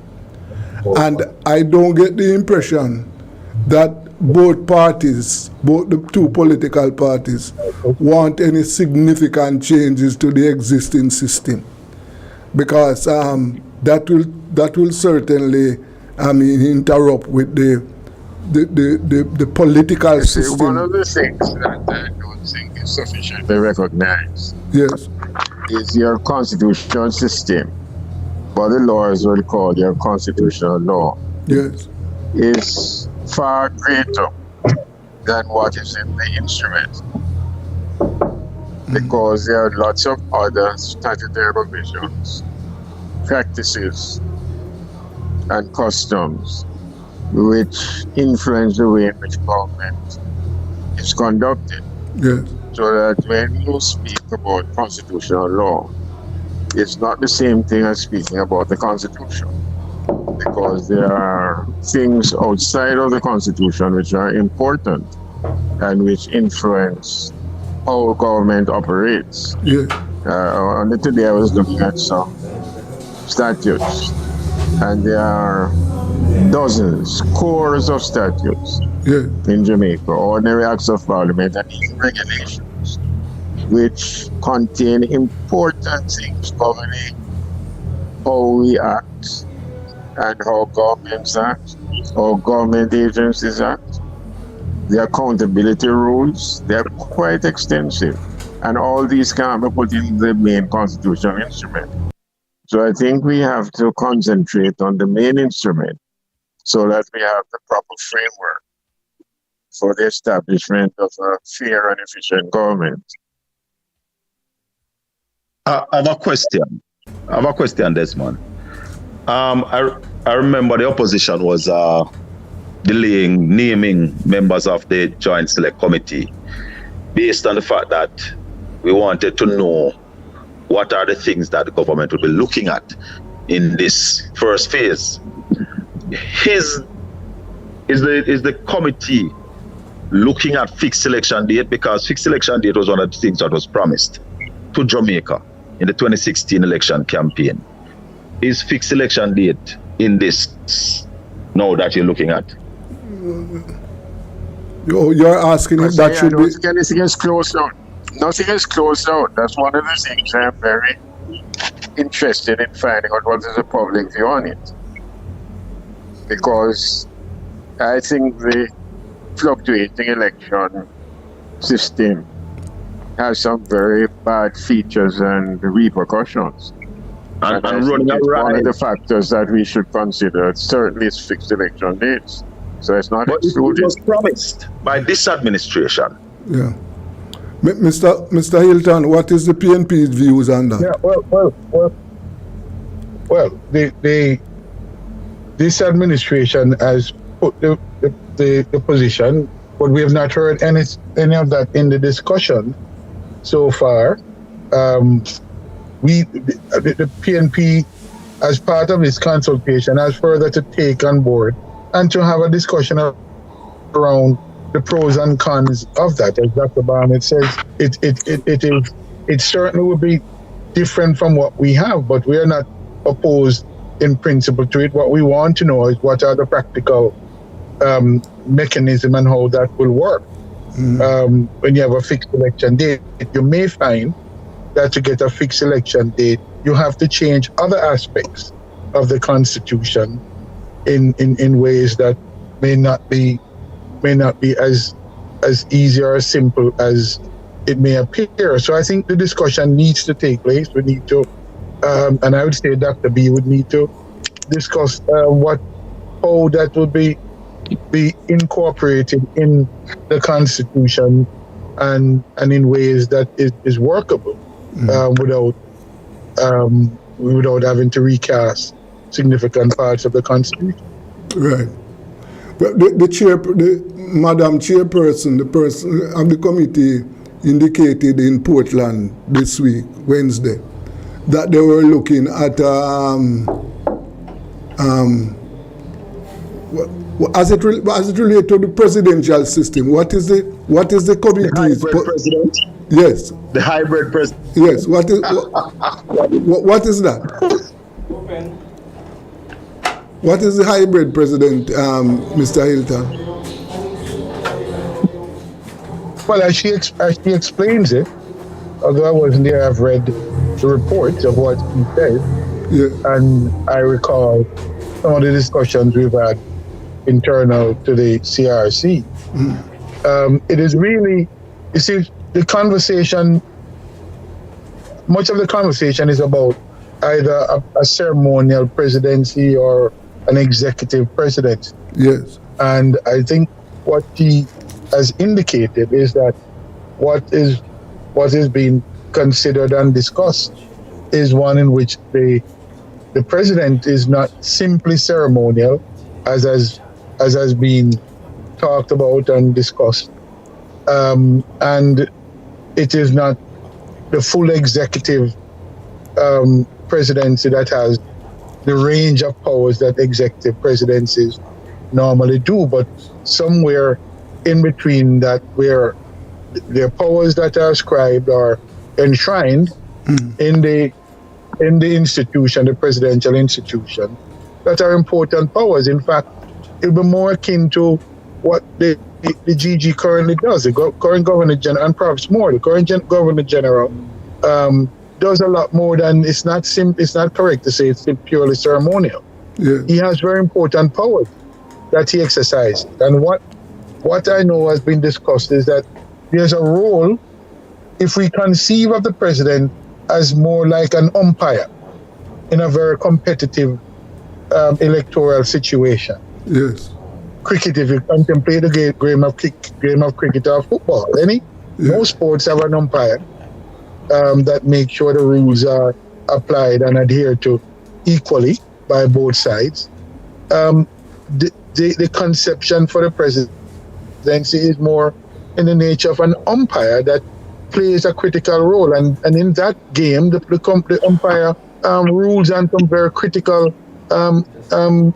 issues that affect the outcome or the operation or how the game is played. So it's not, I mean, that role, the umpire is not ceremonial. It's a very active part of the game that is played. So I think in very much the same way, what is being discussed, as I understand it, is that the president would have some powers, particularly around sensitive issues like the appointment of certain sensitive institution that we want to keep above the political fray, and give him some powers and some work. It's not purely ceremonial. Okay. Nor is it fully presidential, where it's the presidency have the range of powers, including perhaps even direct election. Yeah. I assume that's what she was articulating, or attempting to articulate. Gentlemen, you know, we have exhausted our time for the program today. But as both of you, all of you are aware that let us say, to be continued. So I want to thank you very, very much, Dr. Barnett, Mr. Hilton, Mr. Bell. Thanks very much for taking time out to participate this week. And Dr. Barnett, bless up. Yes. Thank you, Desmond. One leg. Yes, we'll continue next week. Thank you very much.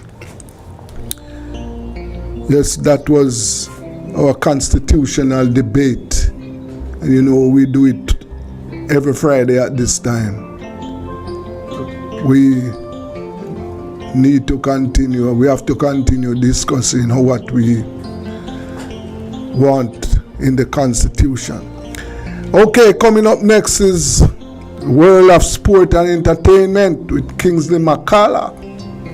You know, this is where you will hear about what is happening in the field of world of entertainment and sports. This is Rebel Radio.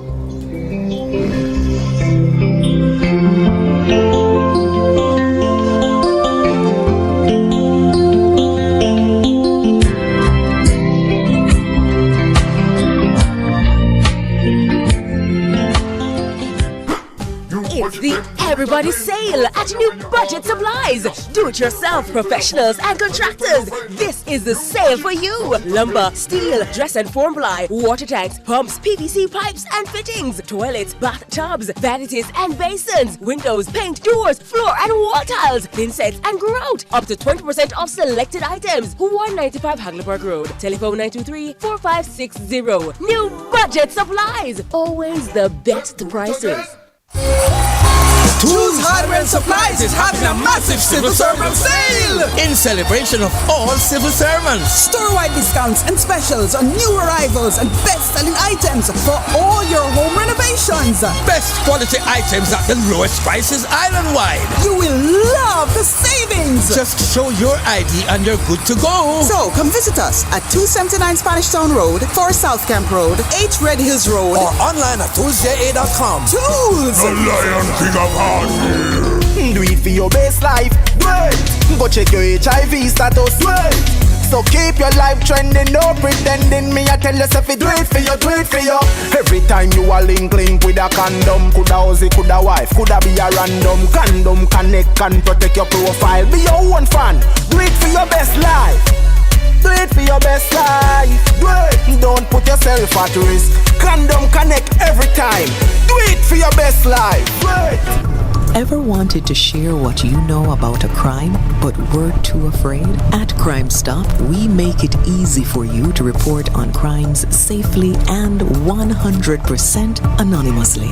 All it takes is 4 simple steps. First, contact the tip line at 311 or visit www.crimestop.org or www.311tips.com. Then share what you know anonymously with one of our trained counselors. Any information related to criminal activity is accepted. We don't want to know your identity. We don't record calls or use star 69. And there is no way of tracing tips over the phone or online. You'll also be given a file number for your tip. Next, track the progress of your tip by calling our tip line at 311 and quoting your file number. Finally, if your tip leads to success, you will be eligible for a cash reward. Rewards will be paid out upon request through a trusted disbursement agency with verification process to ensure that your identity remains hidden. Share what you know anonymously. Contact Crime Stop today. Jamaica. Best decision ever. Feel the sand between your toes and the gentle waves of the sea on your skin. Feel the warm Jamaican breeze lift your spirits and nourish your soul. Escape to exactly what makes your heart beat. You will love every moment.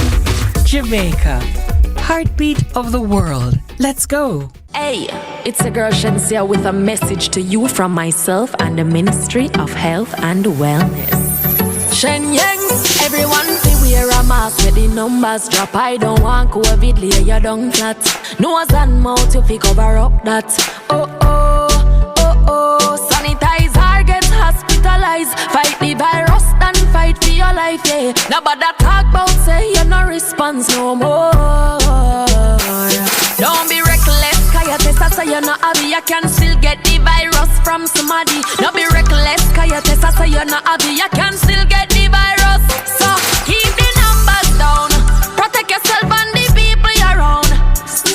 COVID in town, 6 feet apart and 6 feet in the ground. Keep the numbers down, protect yourself and the people around. COVID in town, 6 feet apart and 6 feet in the ground. Stay alive, stay alive, stay alive, stay alive, stay alive. Keep we island clean, so clean. From the peaks to the beach, so clean. No dirty up Jamaica, please don't do it. Keep we island clean, so clean. From the peaks to the beach, so clean. No dirty up Jamaica, please don't do it. No dash, no paper, no dash, no plastic. Dispose your garbage responsibly. No know how to recycle, learn it quick. And if you drop it, better pick up every piece of it. Plastics last forever, don't forget the bits. Cause when them touch the street, them end up in the sea. Collect pan the reef where they fish them feed. And when you want seafood, I eat your Keep we eat. island clean, so clean. From the peaks to the beach, so clean. No dirty up Jamaica, please don't do it. No dirty up Jamaica, no dirty up Jamaica, no dirty up Jamaica, no dirty up Jamaica.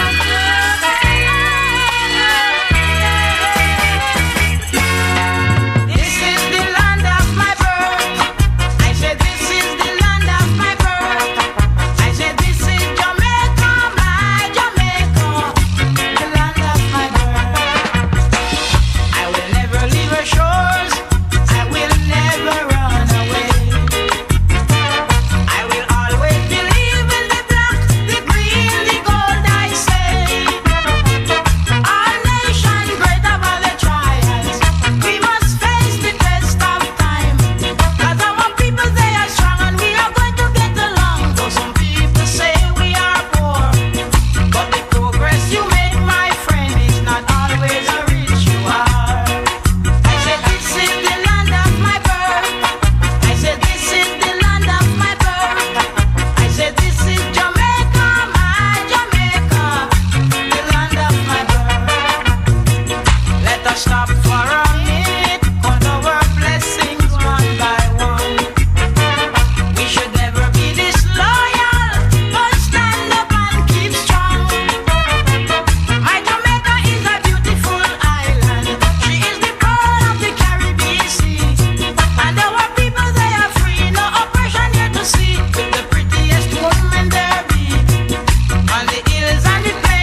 Welcome to another Friday afternoon.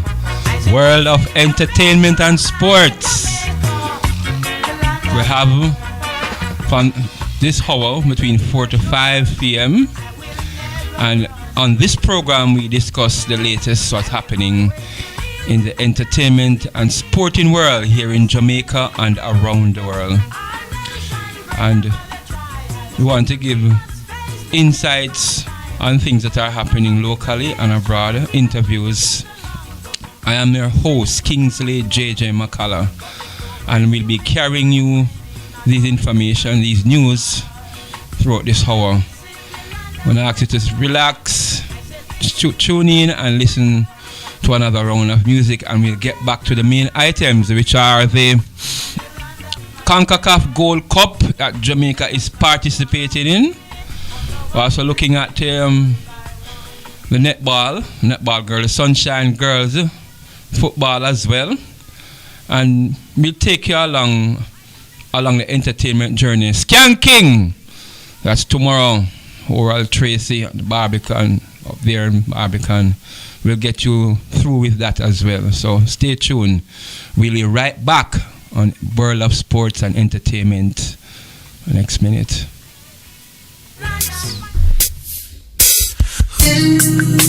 Empress, I'd like to get to know you. Believe me, I have so many things to show you. In righteousness, I want to grow you. Let me tell you this. It was love at first sight when I saw you first night, and I knew from that moment that your thoughts and your deeds were golden. Goosebumps came all over me when I look into your eyes. You were so happy and free.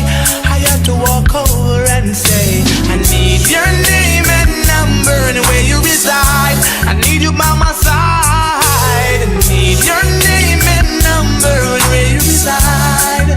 Let's take a ride. I need your name and number and where you reside. Your beauty I just can't divide. I need your name and number and where you reside. Whoa.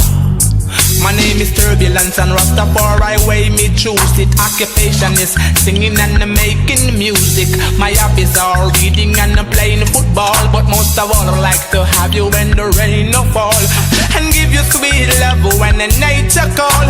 The Rasta never bow, yo, we standing tall. Let's procreate, baby, do not stall. For your figure, me send enough man a ball. That's why I need your name and number and where you reside. I need you by my side. I need your name and number and where you reside. My feelings can't hide. I need your name and number and where you reside. I need you by my side. I need your name and number. Yeah. You will be my first priority. That's a fact. Yo, that's a guarantee. In your arms is where I wanna be. Girl, you're perfect for me. Oh yeah. Please be my lady. Oh yeah. You drive the bingy crazy. Crazy for you, only you. You turn my gray skies blue. Your name and number and where you reside. I need you by my. I need your name and number and where you reside. Your beauty, I just get a vibe. I need your name and number and where you reside. I look into your eyes, you're full with pride, filled with pride, yeah. I need, yeah. It was love at first sight when I saw her first time, and I knew from that moment our thoughts and deeds was golden. Goosebumps came up.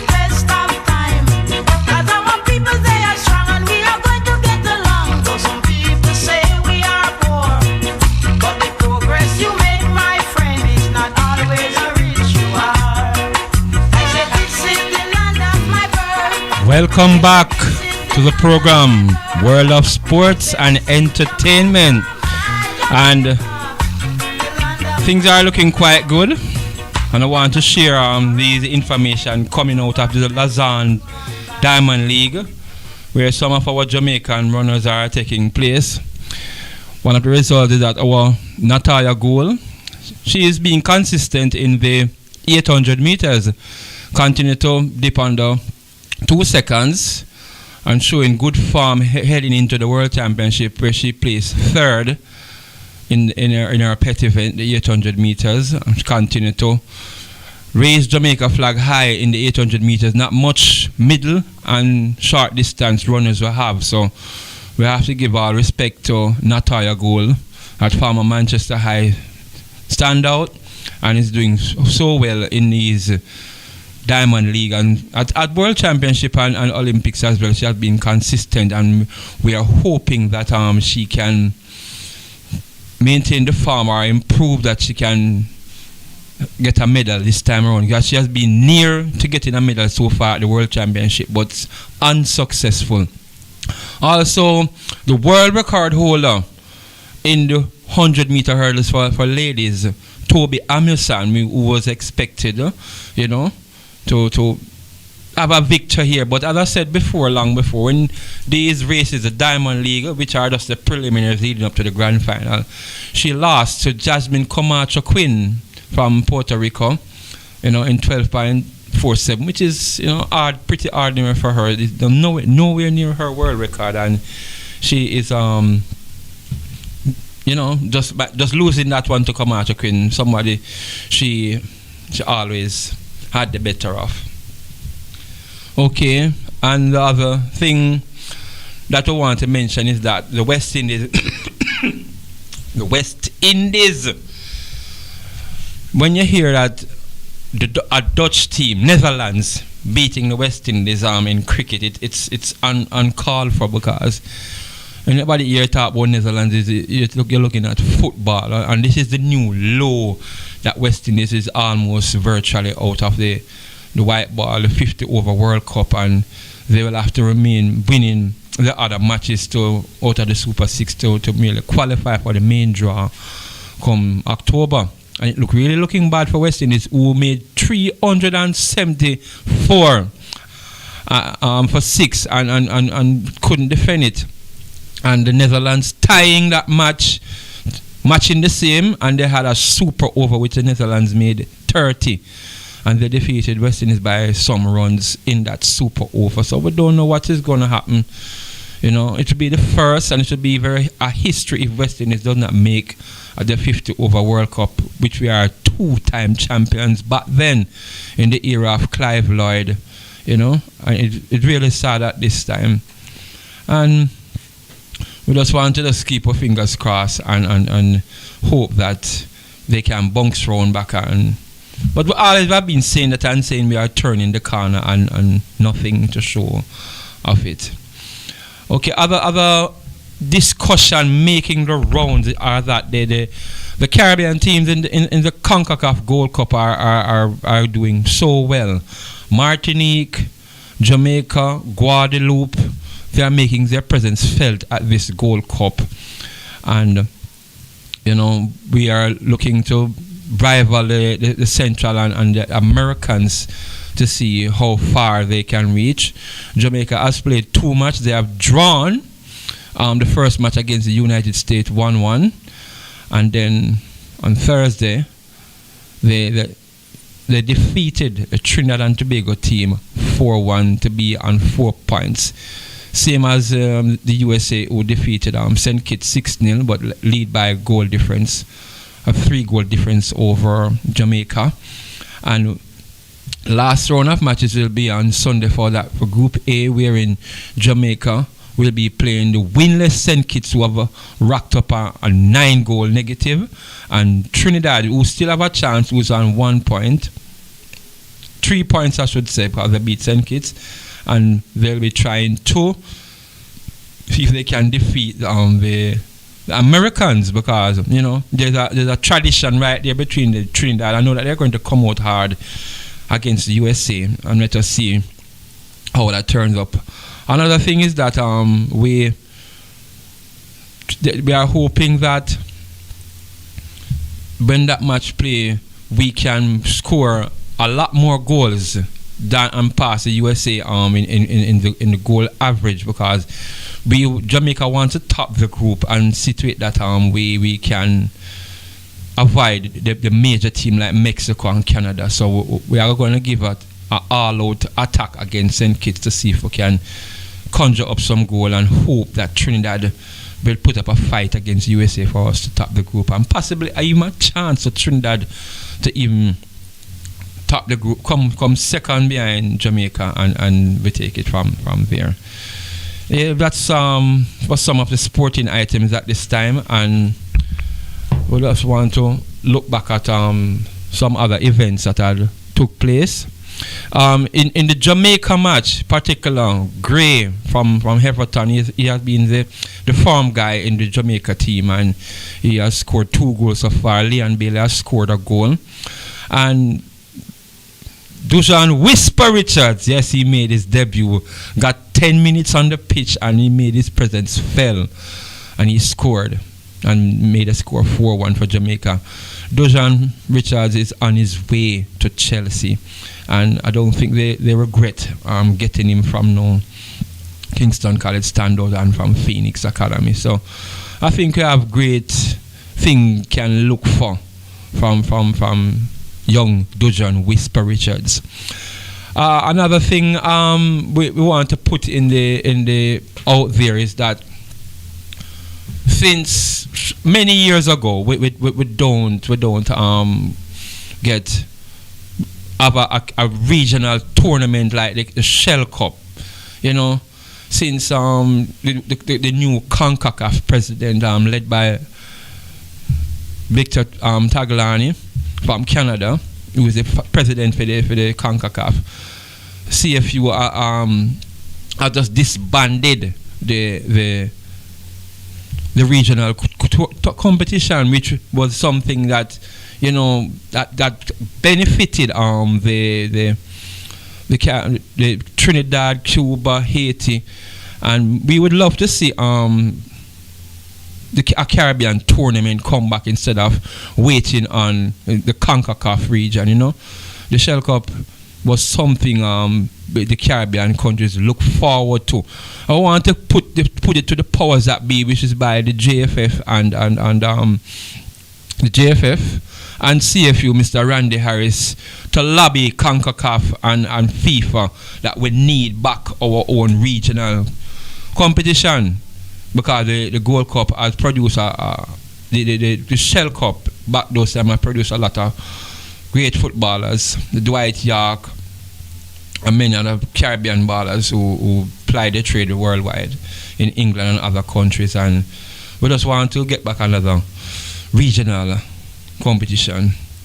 Okay, so we're going to try and see if we can get an interview about these things.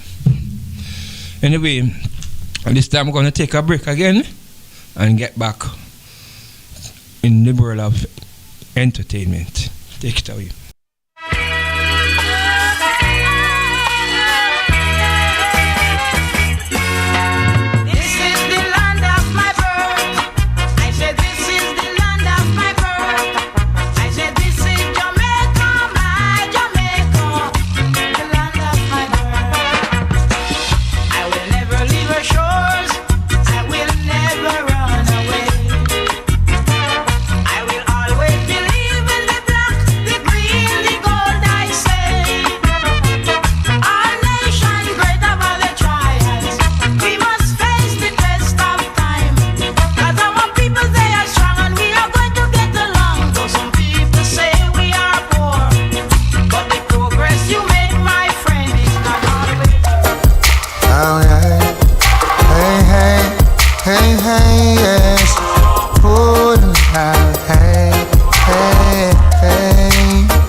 Baby, dance little more for me, yeah.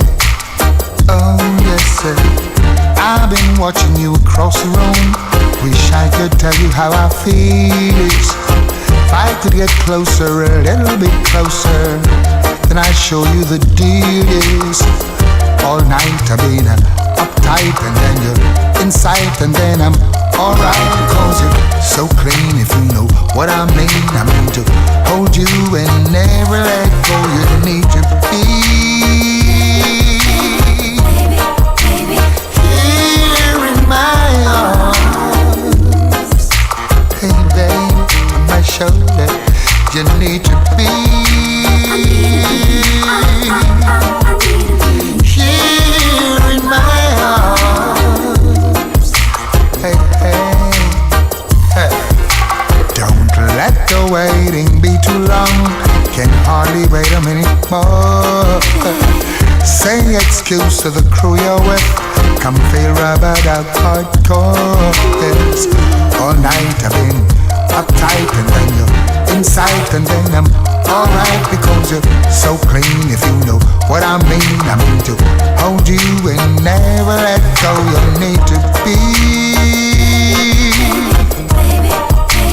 here in my arms, with your head on my shoulder.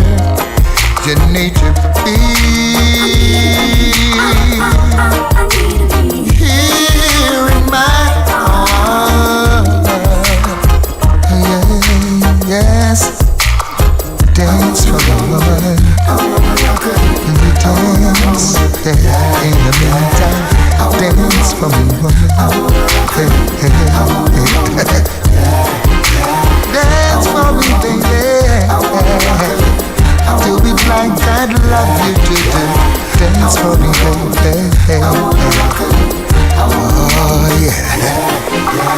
Oh, work of art, that's what you are. Any which way your body turns. Picasso, Michelangelo would war as to which one should own, yeah. Fulfilling what your body gave, yeah. It's enticing and not surprising that you're so clean, if you know what I mean. I mean to hold you and never let go. You need to be here in my arms, special lady. You need to be here in my arms. Rock me like that, baby. Dance for me, woman, dance. Oh yeah. Take me out of my world, put me into yours. Yes. Hey babe, I want you to dance, baby. Dance, baby. Dance for me, yes. I love you like that. Yes, you love me like this,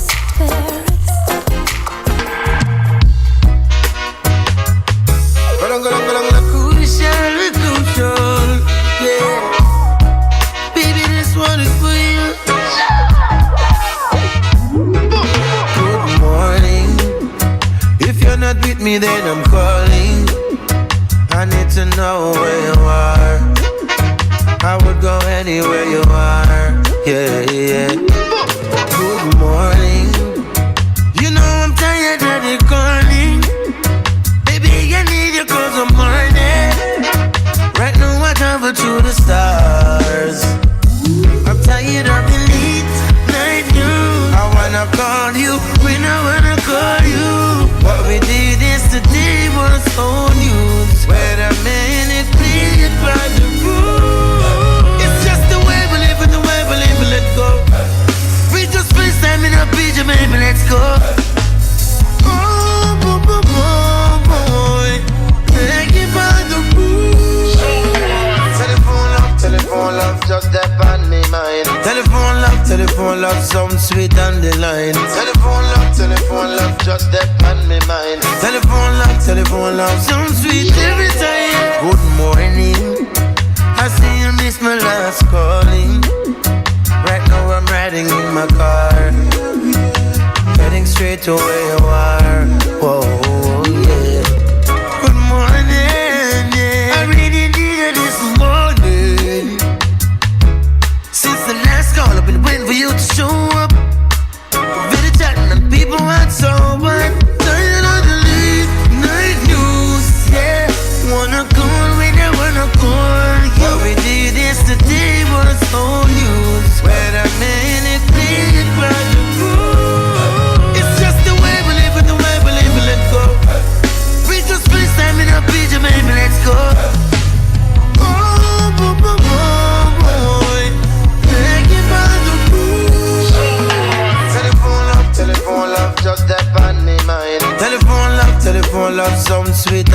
line. Telephone love, just that on me mind.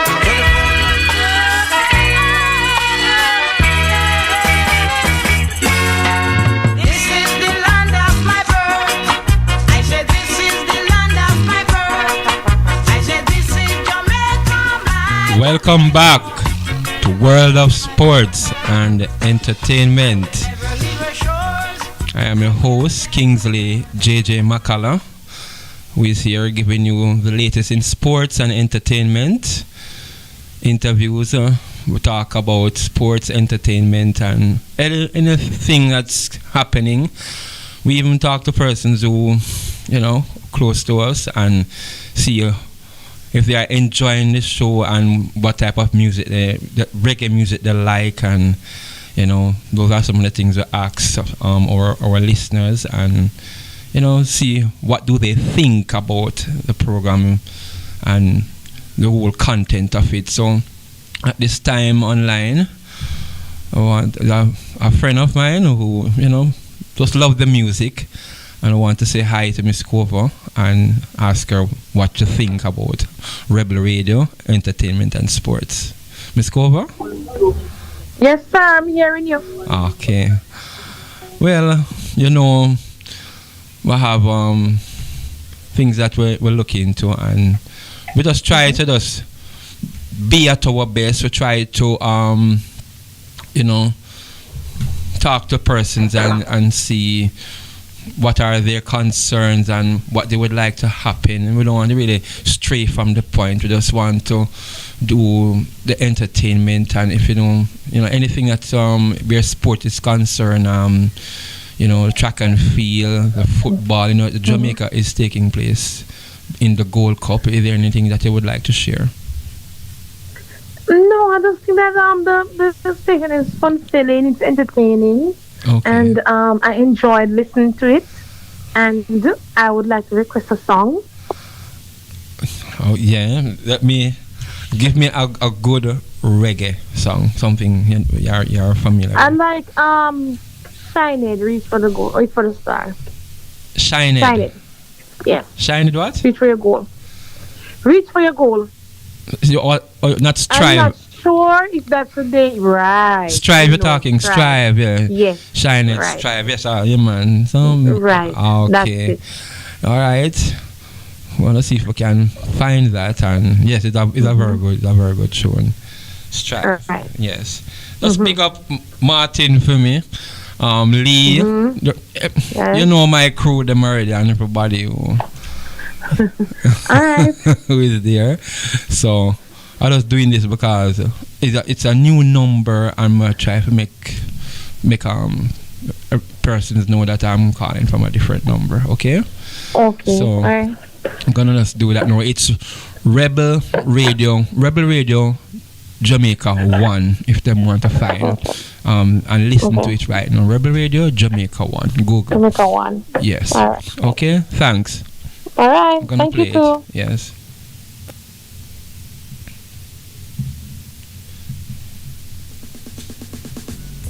How you mean? Brothers and sisters, good day there. How you doing? I hope you're doing fine. Brand new music, this mix up and play for the man like that and shine as I will say. Yeah. Real keen from a record machine to the spot when all I see nigga rap to come in as I will tell you. Brand new music, this make you jump onto it, speaking of this. Tell you about it. Sometimes it's hard, but try and you'll make it. Believe you me. In order to achieve, go forth and take it. Set yourself free. With obstacles in your way, you may fall before you rise. But if you really want good, your nose off and run. So get up and keep your eyes on the prize. So as part of your plan, you feel have ambition, and the Almighty One as your foundation. Hey, nobody get rich and switch, because that's definitely wrong. Me beg you, no, don't forget your friends and where you come from. If you a thief, remember God not sleep. And although you rob a man and you get well last week, you fall about the street, but you're beaten going steep, because God is a silent river and you know him run deep. Throughout history, lots of great men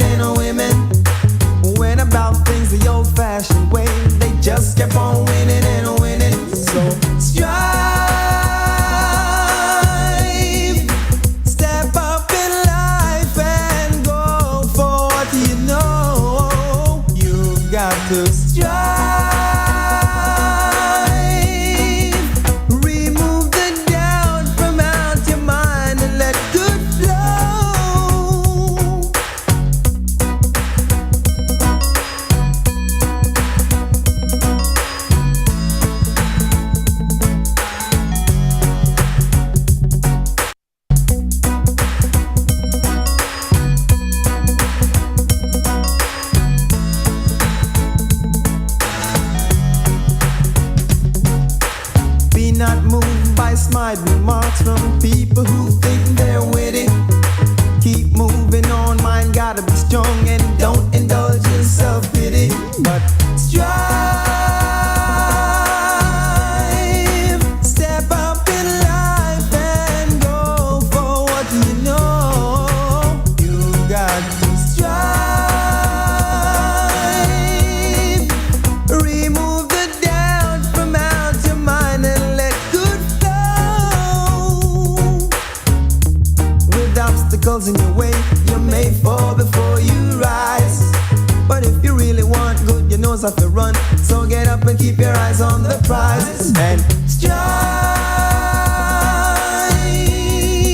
Step up in life and go for what you know. You got to strive. Remove the doubt from out your mind and let good flow. Throughout history, lots of great men and women went about things the old-fashioned way. They just Yes, that's a very inspirational song that a lot of Jamaican really listen to and love. Strive. I shine it back in the days. A lot of persons use it at on occasion like graduation, like many occasions, you know. It is very inspirational. It tells about he sings about you know, making sacrifices and doing the right thing, you know, and you will surely strive going forward in life. We got our next result coming out of the Lausanne Diamond League. Let's say Tibogo, African, you know, came out winner of the 200 meter in 20.01.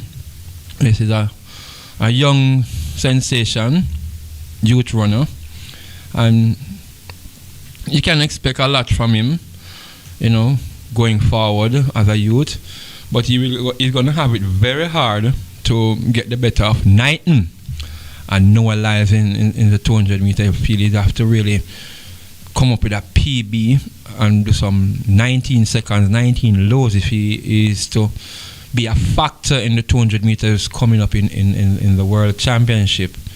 You know, ourselves here in Jamaica, we don't have much in the 200. We only have standout in Dwyer and Richardson, which is still prominent up there. But you know, the Americans, and they are the ones who are ruling the roost, the male 200 meters. Looking for Norman, Noah Lyles, and Aaron Knighton. Those are the front runners so far in the two. Also getting back to his best is Wade Van Niekerk from South Africa, who, you know, some years ago got injured because he was playing some charity rugby, and that took him out. It takes some time for him to recover back. He's the world record holder in the 400 meters, you know, and he's looking forward to bounce back. And he has a guy named of Gardner, who is the defending champions in the 400 meter now, to take back that crown from him. You know, I think he will have to come back to his best in running anywhere near his best to really get the better of Gardner this time, and even Kivani James. You know, those are the standout runners so far, showing up prominence in the 400 meters coming up at the World Championship in Budapest. Okay, right here in Jamaica, we are looking at our own national trials, which, you know, some of the ladies, we are having wild cards in the 100 and the 200 meters. So we don't know what event Shelley and Fraser Price will be participating. She can participate in events now, but she won't be, you know, lined up for the final. She might just run the preliminaries and the semis, and that's it, because she has a wild card for the 100 meters. Sherika Jackson, she has a wild card for the 200 meters. She will be participating in 100. The next thing now is Elaine Thompson-Hera. You know, she has an injury concern. She didn't really put in all of the work to be at her best at this time, and we don't know what form she's in, but she's trying to get back to her best, because I know that this 100-meter at the trials, excluding Shelley, is going to be a hot, competitive event, and it is only 3 more going to join Shelley in the 100, but you're going to have others who are going to try and make that relay pool of 6 person or so. So we expect the Alana Reid and the Tina Clayton, Brianna Williams to factor in that 100-meter finals come trials in 2 weeks. In 2 weeks' time. So we're looking forward to that. Okay. Coming up on the weekend now, the CONCACAF Gold Cup continues. At Caymanas Park, another leg of the Classic is coming up on Saturday. And you have the big Colt, you know, they are all have to beat. Yeah, the big Colt. You know, he is the best so far, and I don't think his colors will be lowered at this time. You know, we're going to look out for that at Caymanas Park on Saturday. But what we are looking at now is the Gold Cup that is taking place. The Caribbean teams are making their presence felt in that right now. Guadeloupe have a chance to go through. Trinidad have a chance, but they have a tough task against the USA. You know, Martinique, yes, looking good after that victory. And yes, they are making their presence felt. And one other thing I just want to really put out there right now, and just talk about with the remainder of the program about the Caribbean Football Union. You know, we definitely have to talk to the powers that be at the JFF to see if they can lobby FIFA or the in the region that we need back. We need back the Caribbean Cup, you know, because it has done good so far in the past for the countries in the region, you know, instead of waiting on the CONCACAF Gold Cup at certain time and to qualify for it. We would love our directors in the Caribbean to look back at this and see that it is necessary to get back some Caribbean football in the region again, and also in the future, because the Caribbean is getting strong. We are no more minnows again, and we have to qualify to join the main group in CONCACAF.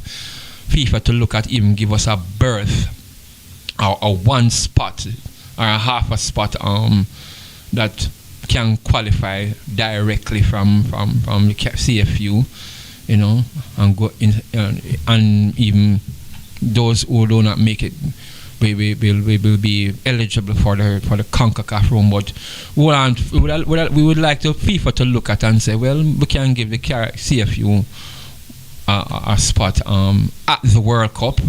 We don't know. I don't think it's going to be possible for the 2026 that is going to be staged in USA, Mexico, and Canada. But it's something that they could lobby FIFA to look at and see where it can develop further in Caribbean football. Yes, that's it for now. And the entertainment scene, yes, the event that is Skanking, yes, that is by Oral Tracy event coming up. We're going to take a break, and we're going to come back and give you more of that entertainment event coming up tomorrow in Barbican. So stay tuned. This is World of Sports and Entertainment. We're going to take another break, and we'll be coming back with bits and pieces of entertainment.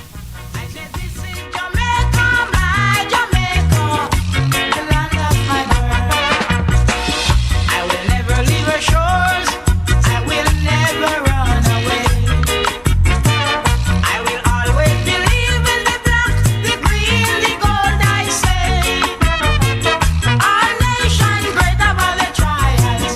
We must face the test of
Welcome back to world of sports and entertainment, and you know there's a lot of events happening on the weekend, but we want to just pay a special privilege to this event by my colleagues, Moral Tracy, you know, skanking that is taking place tomorrow, Jerk, Barbican Road, and you know, it's a very good event, entertainment and refreshment and all those things, and you know, we're just looking forward to having a great time at this event. And we were supposed to get a call, but at this time is indisposable, and this is the event that is gonna unfold at the event starting tomorrow.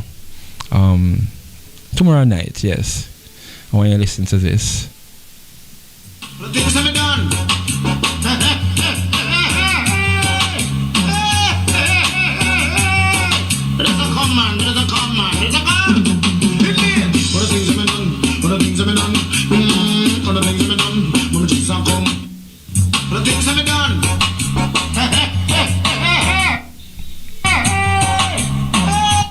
Reggae Beats proudly present a fundraising. Hold on, I'm gonna find back skanking.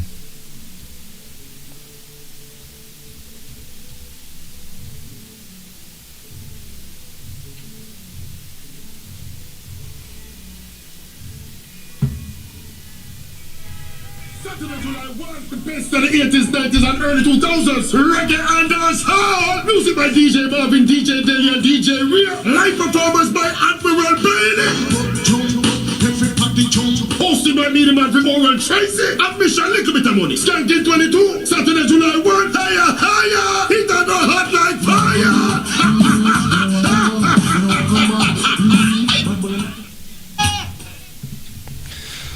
Yes, gonna be a very good event, and we'll be there to cover some of it and to see how, you know, a lot of entertainers are going to turn up for that event tomorrow night, Barbican Road.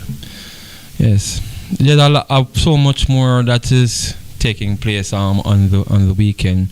On Tuesday gone, it was a very enjoyable JA style Tuesday.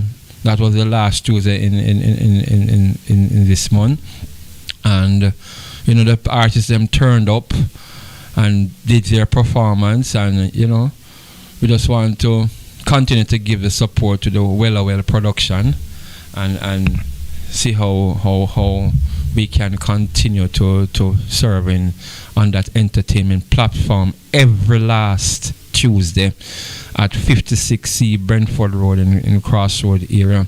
It's an event that is earmarked for entertainers who need the push, who need the exposure. This thing has been streaming worldwide, and you know it continues, and there are sponsors who are backing it and hoping that this event will grow and grow. It is at its infancy stage at this time, and it's coming along, and it is something similar to what, you know, something near like what Tasty used to have, exposing talent, and even upcoming and long-time artists participate on this event that is JA Style Tuesday, being put on by Natty King, you know, and it is going to continue in July, and we have new artists like Esset, Boom Dawn, you know. Those are current artists that have their album and their CDs, and I mean their music that is out there that needs some more work on and exposure. So that's what JA Style Tuesday provides, and looking forward to it for it to happen again this next month, in the month of July. Okay, we are approaching just a few minutes coming down to the hour, and again we want to just give thanks for those who are listening, and as I said, we are just trying to bring you what is happening in the world of sports and entertainment, and we're going to take one final break and come back with another item in sports. Let us see if we can make a contact with that person. And then we'll be right back.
Yes, boom down. Yes, yes, I'm listening. Yeah. Okay. Yes, I saw that you send the tunes them. Okay. The what? The tunes them that you sent me. I got them. Okay. Yeah. Okay. All right, but as I said, I'll try to see if I could get to tell me more about what you're working on, and I didn't get the time, so let me hear what you have there now. I'm gonna call you back straight. Yeah, I'm gonna call you back straight. I break up on WhatsApp. I can hear you loud and clear now.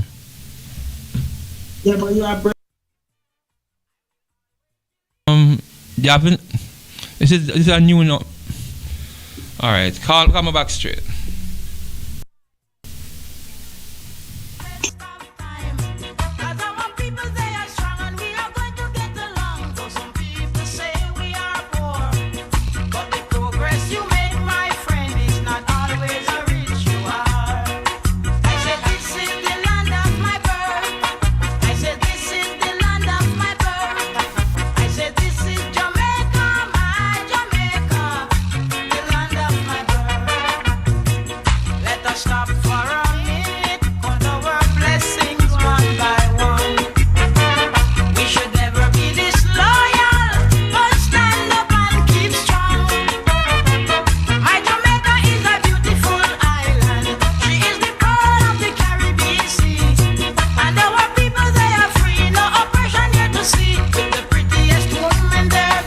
Wrap up.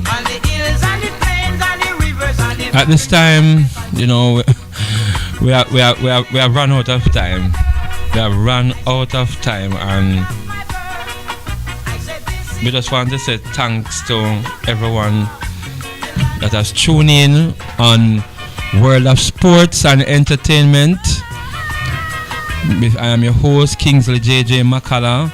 there were more that we want to share with you, but at this time we have to call it curtains on today's program, and we will continue the discussion on music in the world of sports and entertainment. As we get them, we will pass it on, give it to you as it is. Just want you to go out there on the weekend, enjoy the events, the sporting events and the entertainment, as we continue to give it to you the details of what happened during the week, on the weekends, and tell you how it is on the world of sports and entertainment. I am your host, Kingsley JJ McCallum, and at this time it comes to the end of the program, and we want to hand it over to our current affair program with Mr. Desmond Richards, discussing current events, happenings and things in Jamaica, as well as we'll give you tips on the racing at Cayman and Spark, tips that you can know the winners and the form that the horses are in, and another program that is coming up on Rebel Radio. So stay tuned. This is Kingsley, your host, out at this time.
Everybody sale at New Budget Supplies. Do-it-yourself professionals and contractors. This is the sale for you. Lumber, steel, dress and form ply, water tanks, pumps, PVC pipes and fittings, toilets, bathtubs, vanities and basins, windows, paint, doors, floor and wall tiles, thin sets and grout. Up to 20% off selected items. 195 Hagleyburg Road. Telephone 923-4560. New Budget Supplies. Always the best prices.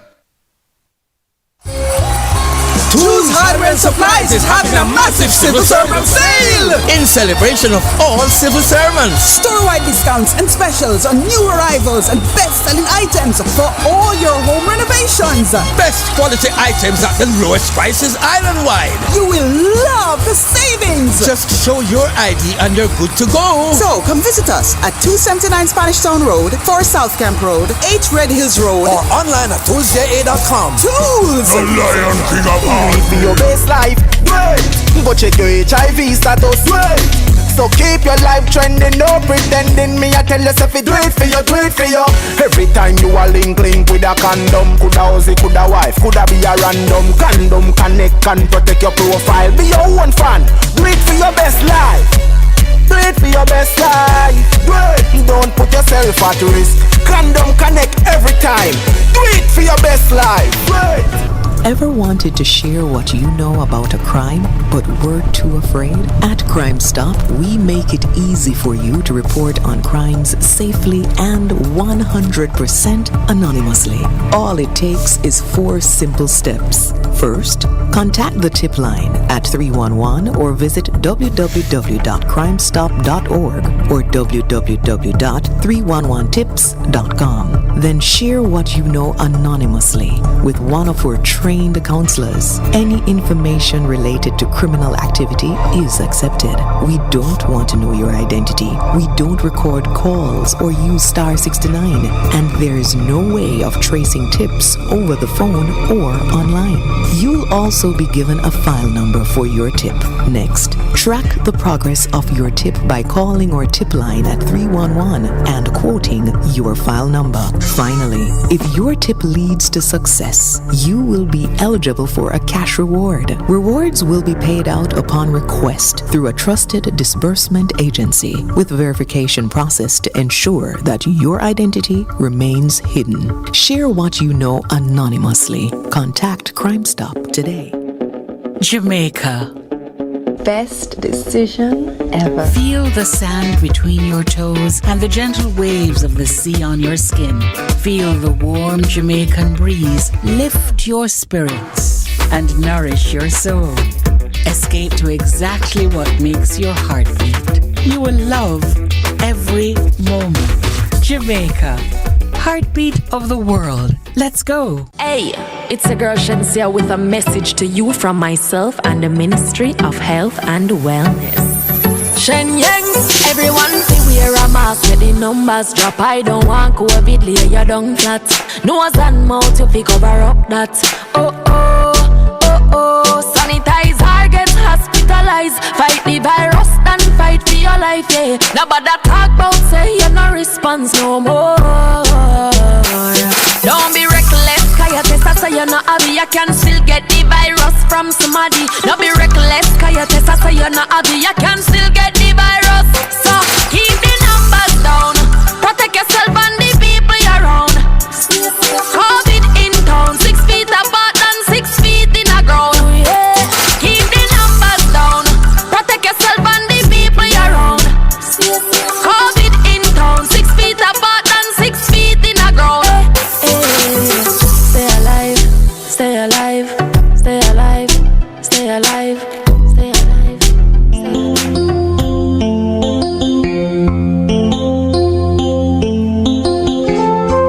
Yes, welcome back to Rebel Radio. Yes, Friday afternoon. And remember that racing business is this evening. You know, this is where you can get the tips to win big money tomorrow at the track. At this time, we want to go over to St. Anne. Yes, I'm going over to, let me put it this way, I'm going over to my town, Muirhouse in St. Anne. That's where I am from. You know, I want to keep in touch with what is happening in my hometown. Will you? What is going on in Muirhouse?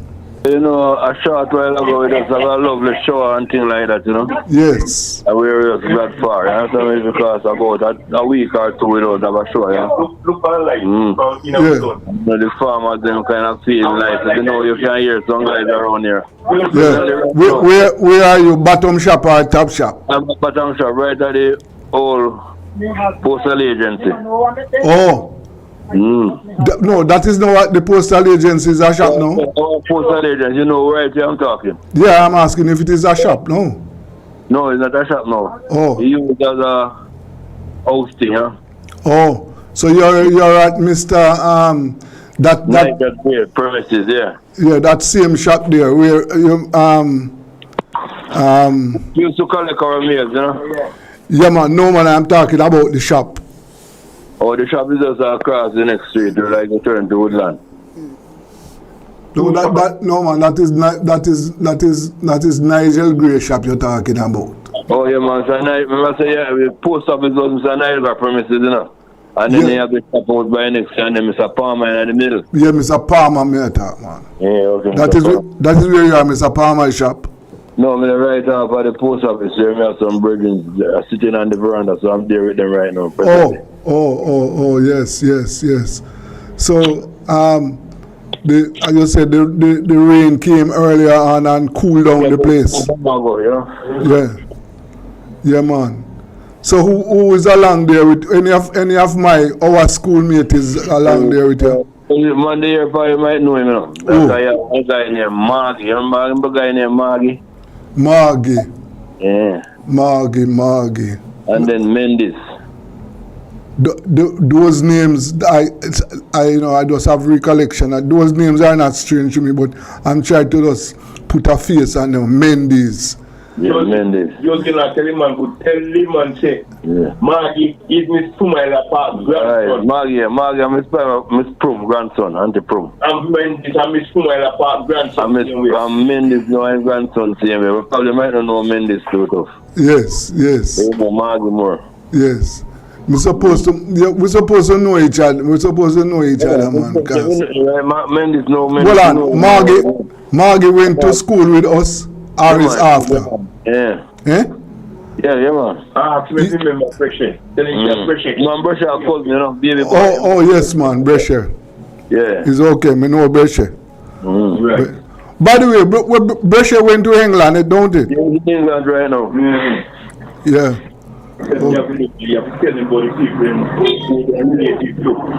Yes. You know, yesterday we have a large graduation by the primary and junior high. Yes, I. Okay. Yeah. Yes. But you know, say nowadays when you have them things there. No. Yeah, I'm going to tell you, say, yesterday me all talk to a teacher and I say, boy, the children never only for privilege and thing, you know, only for opportunity, because in our days, we gain our career, we never have a graduation, as if we go training school also. No, we never have no graduation at all. Yeah. And as I said to you that I am planning to do, I want to do a broadcast from that school, you know, because that is my school, you know. Yeah, but remember, say, about the next 2 weeks, there will be holiday. No, me know that school going on holiday. It is not going to be before holiday. It is going to be after holiday. So after holiday, it's more. I am looking more, you know, after September. Okay. Yes.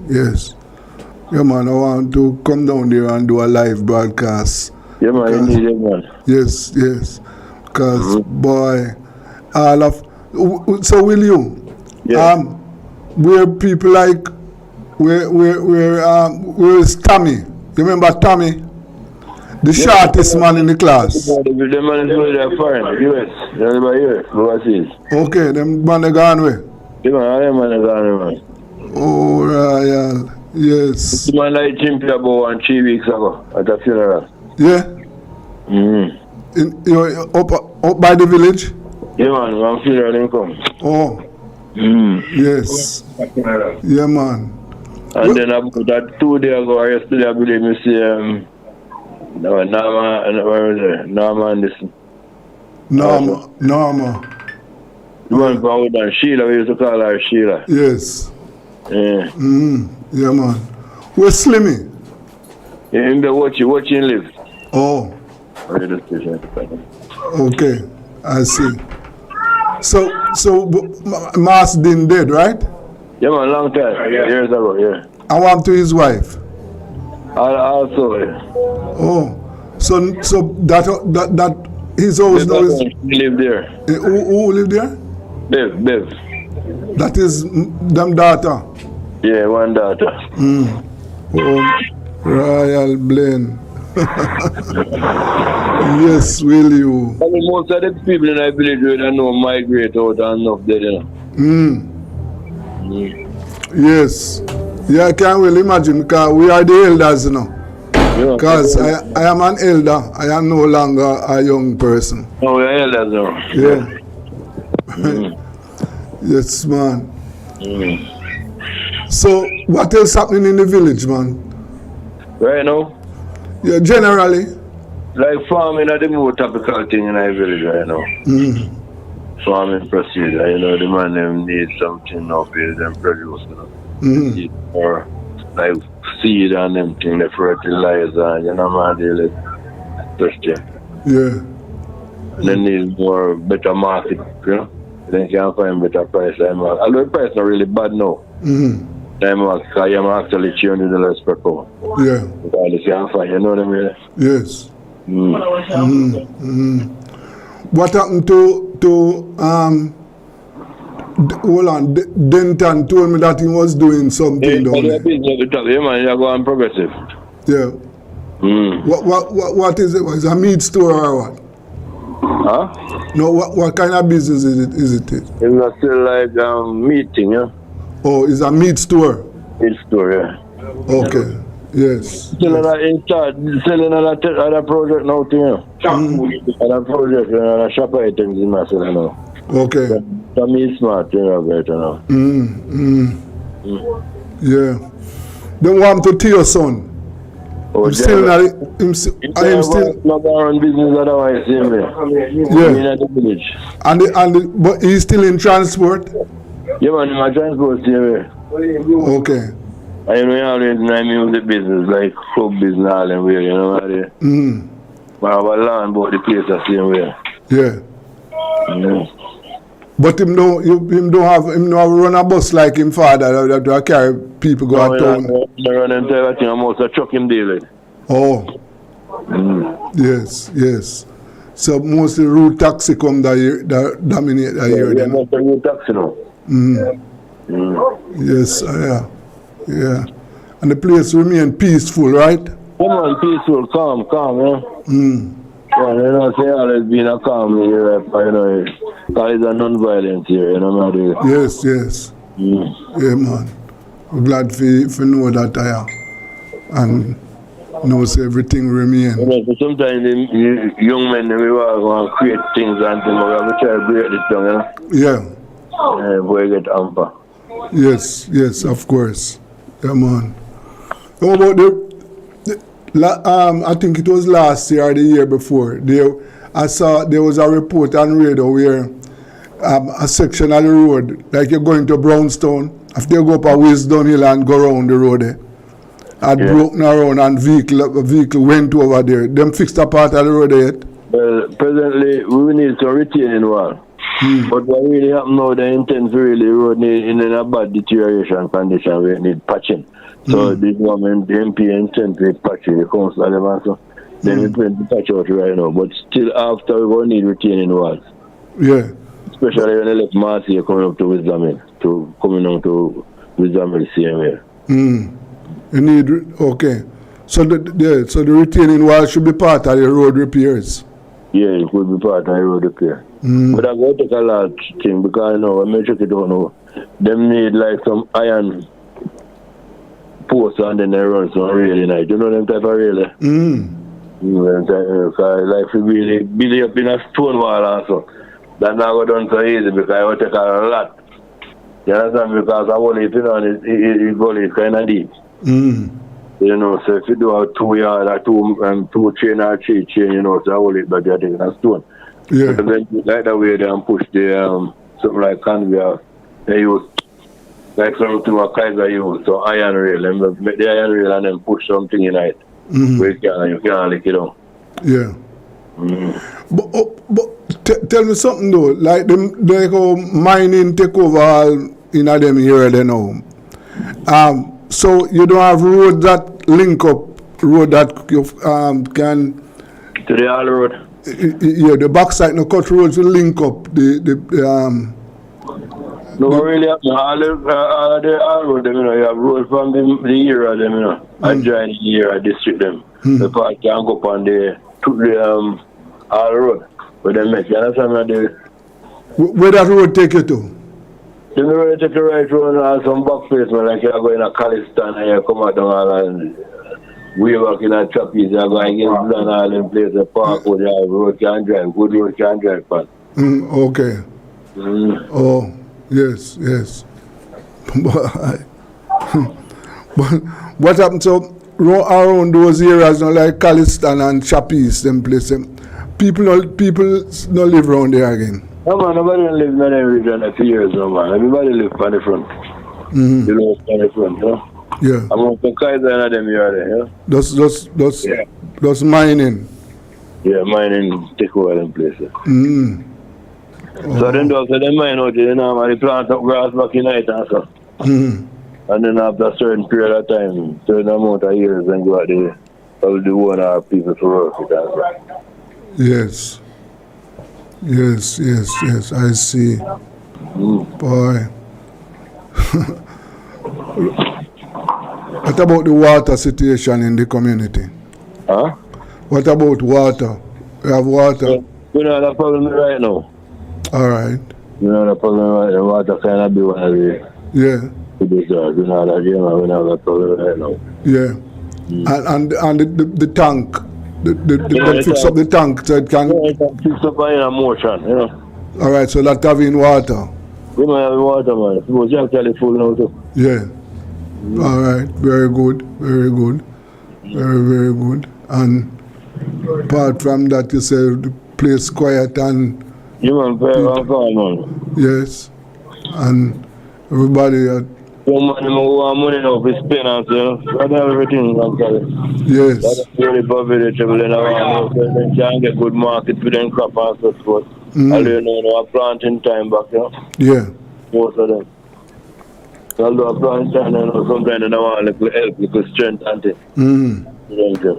Yeah, yes.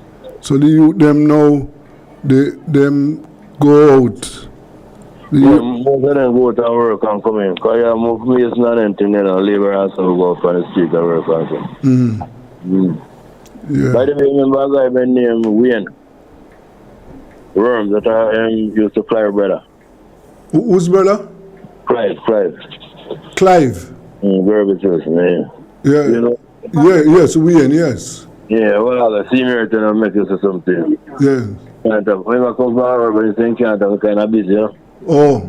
Yeah, so probably might catch him on the next time. Yes. Yeah. But remember him good though? Yeah, man, we remember him. Yell him up. You know that Gervis died. Gervis. Remember me go to him funeral. Remember me all in the program. Yeah. We get tribute to him funeral and thing. Yeah, man. St. Thomas. Yeah. Why? That's one of our brethren. Yeah. Yes. We lose the brethren there. Yeah. What happened to Genevieve Wilson? Genevieve Wilson? Brown, she named. The tallest. Miss Jenny. Yeah, the tallest girl. Yeah, Miss Jenny. Tommy's sister, man. Tommy's sister. Tommy's sister. Tommy was the shortest man in our class, son. But you know that girl, I'm long time in the Okay. But not Tommy's sister. Yeah. Long time in the I want to feed. You know, to feed live at Chilani. Yeah. I'm Victor. Yeah? I want to live at Chilani. Okay. I'm leave the area. Yeah, early years I'm going to slam on the needle. Chad Brown. Okay. Okay. Well, keep the faith. Keep the faith, brethren. Yeah, man. And you know we usually talk, so. Yeah, it was nice talking to you and things like that, you know. And take good care until the next time, then we talk again. Respect. Yeah, man, 100%. Yeah. All right. Yes. That was Will You know, and as I said, it's talking about Muirhouse. Muirhouse is a rural district in St. Anne. That is my hometown. Yes, man, Muirhouse. So every time I have to keep in touch, make sure that I stay in tune with what is happening in my hometown. Yes, of course. And well, by now you would have known that the standard bearer for the PNP in Southeast St. Anne is Dr. Kenneth Russell. Yes. Wavell Hines, cricketer, pulled out of the race. You know that there was supposed to be a race, a runoff this weekend, but no. He's now the candidate. The other bit of news that I saw coming out is that the Integrity Commission has ruled that Leslie Campbell, that is the former state minister of Foreign Affairs, Leslie Campbell, that he should be charged for breaching the Integrity Commission Act. So we are going to watch that one and see how it works out, you know. And as I have always said that we have to stand up for the Integrity Commission, because the police, the officials are not going to be for the Integrity Commission. They are not. They want an Integrity Commission that they can control.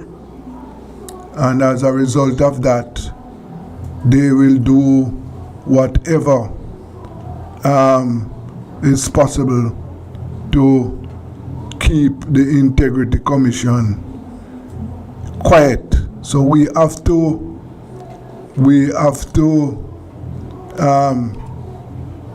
protect the Integrity Commission. Yes. And you recall earlier on today, Assistant Commissioner Steve McGregor told us about 2 gunmen who were shot. They were shot in a shootout with the police. They had just committed a murder along Haring Street and were leaving the scene when they were accosted by a police patrol, and 2 of them were shot. Now that is some people will call that karma, you know. When you carry out, one of the things that people have to understand, when you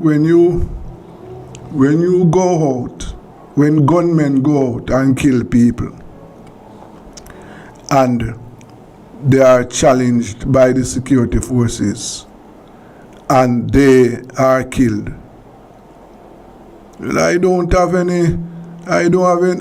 any sympathy for them. No, I don't. No, not at all. Right? Because whenever you take a life, one of the things that you should be aware of, that you have just taken a life, and therefore you should be prepared to give up your life in return. Right?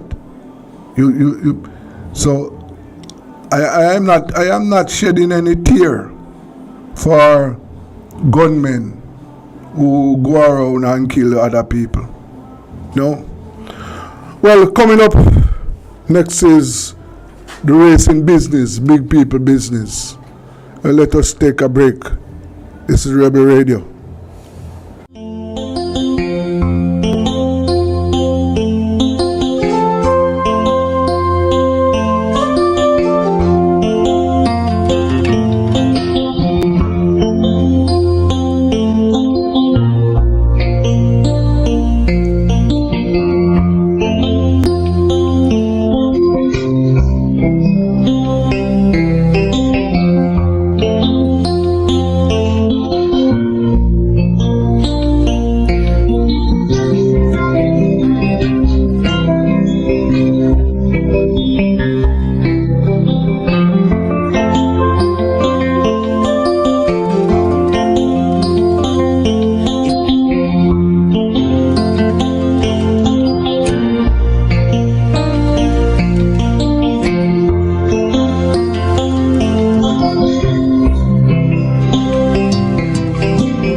Yes.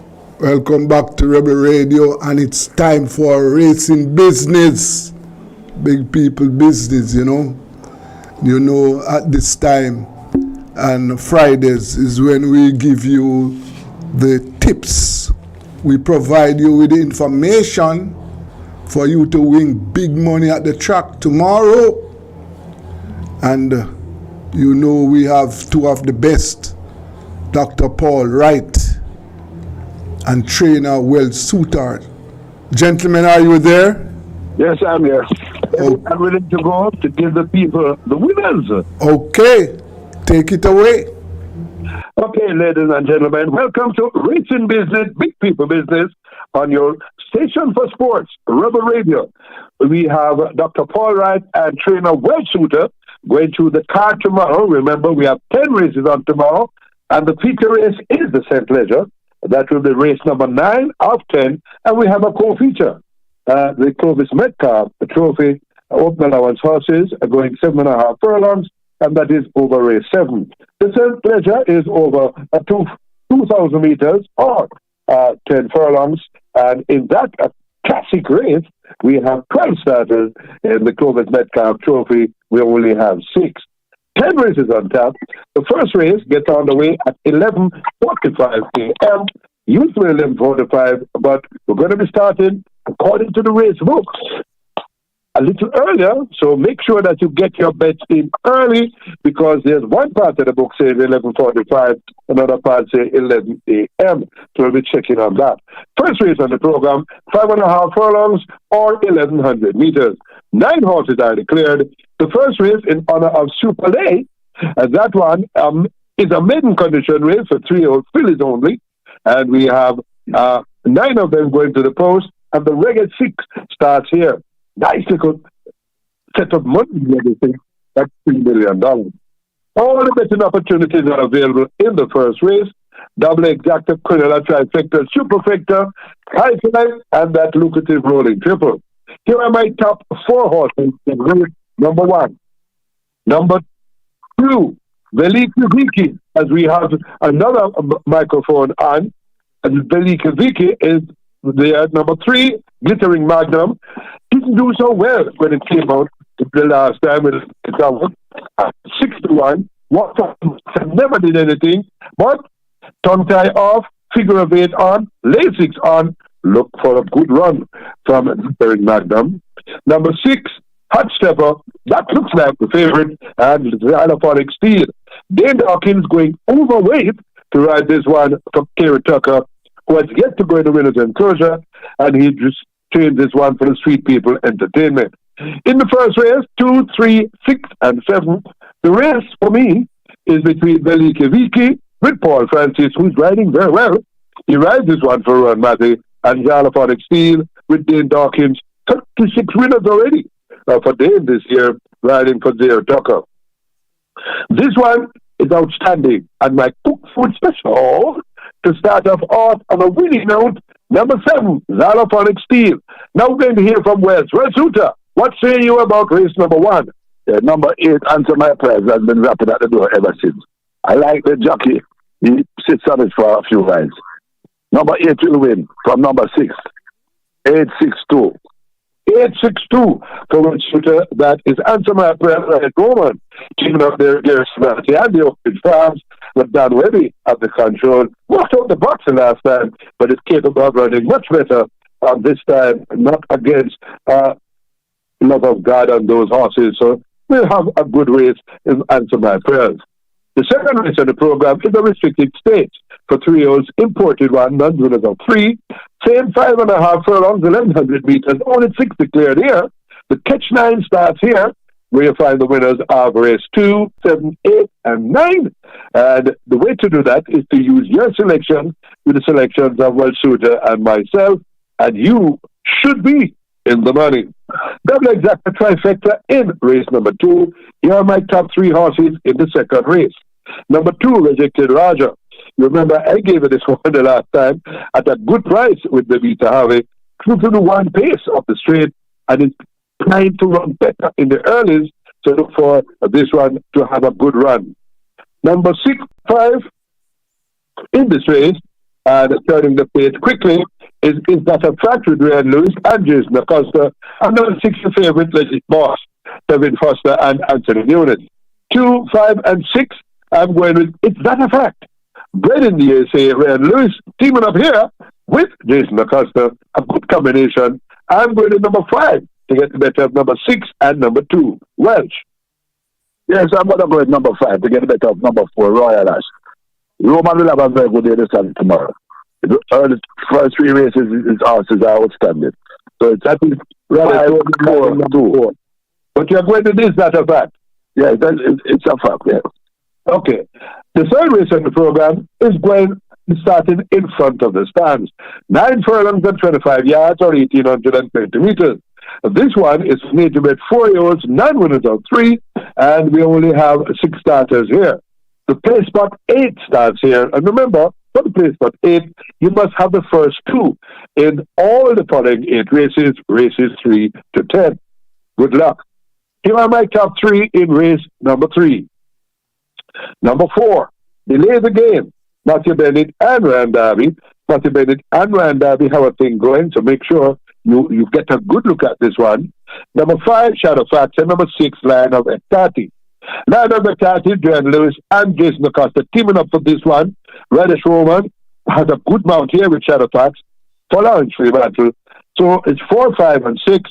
The favorite will be Lion of Ekati, and I can't see anything getting. This one should be a banker. Number 6 for me to get the better of number 5 and number 4, Welsh.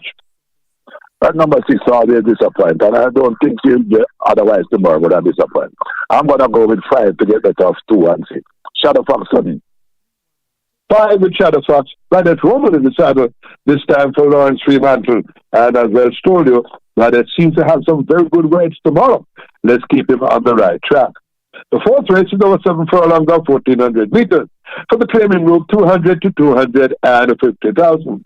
Only 7 going, but the pick 5 starts here. The first of 2 pick 5s with over $250,000 already in the kitty.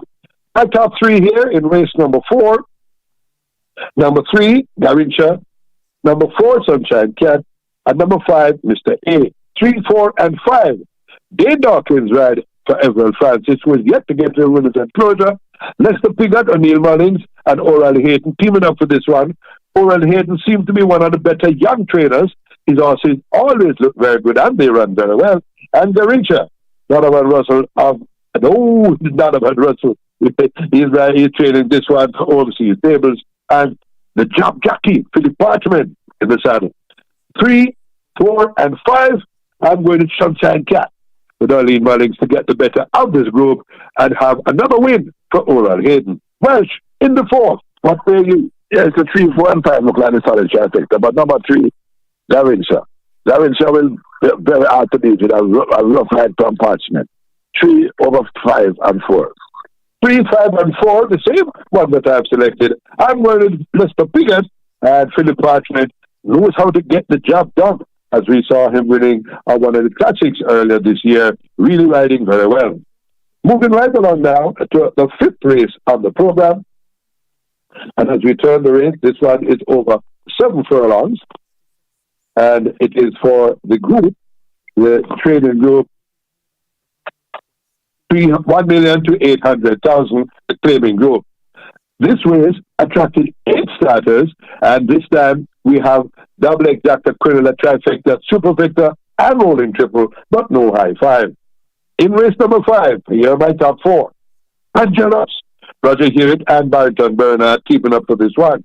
Barry Bernard also doing very well with his small string of horses.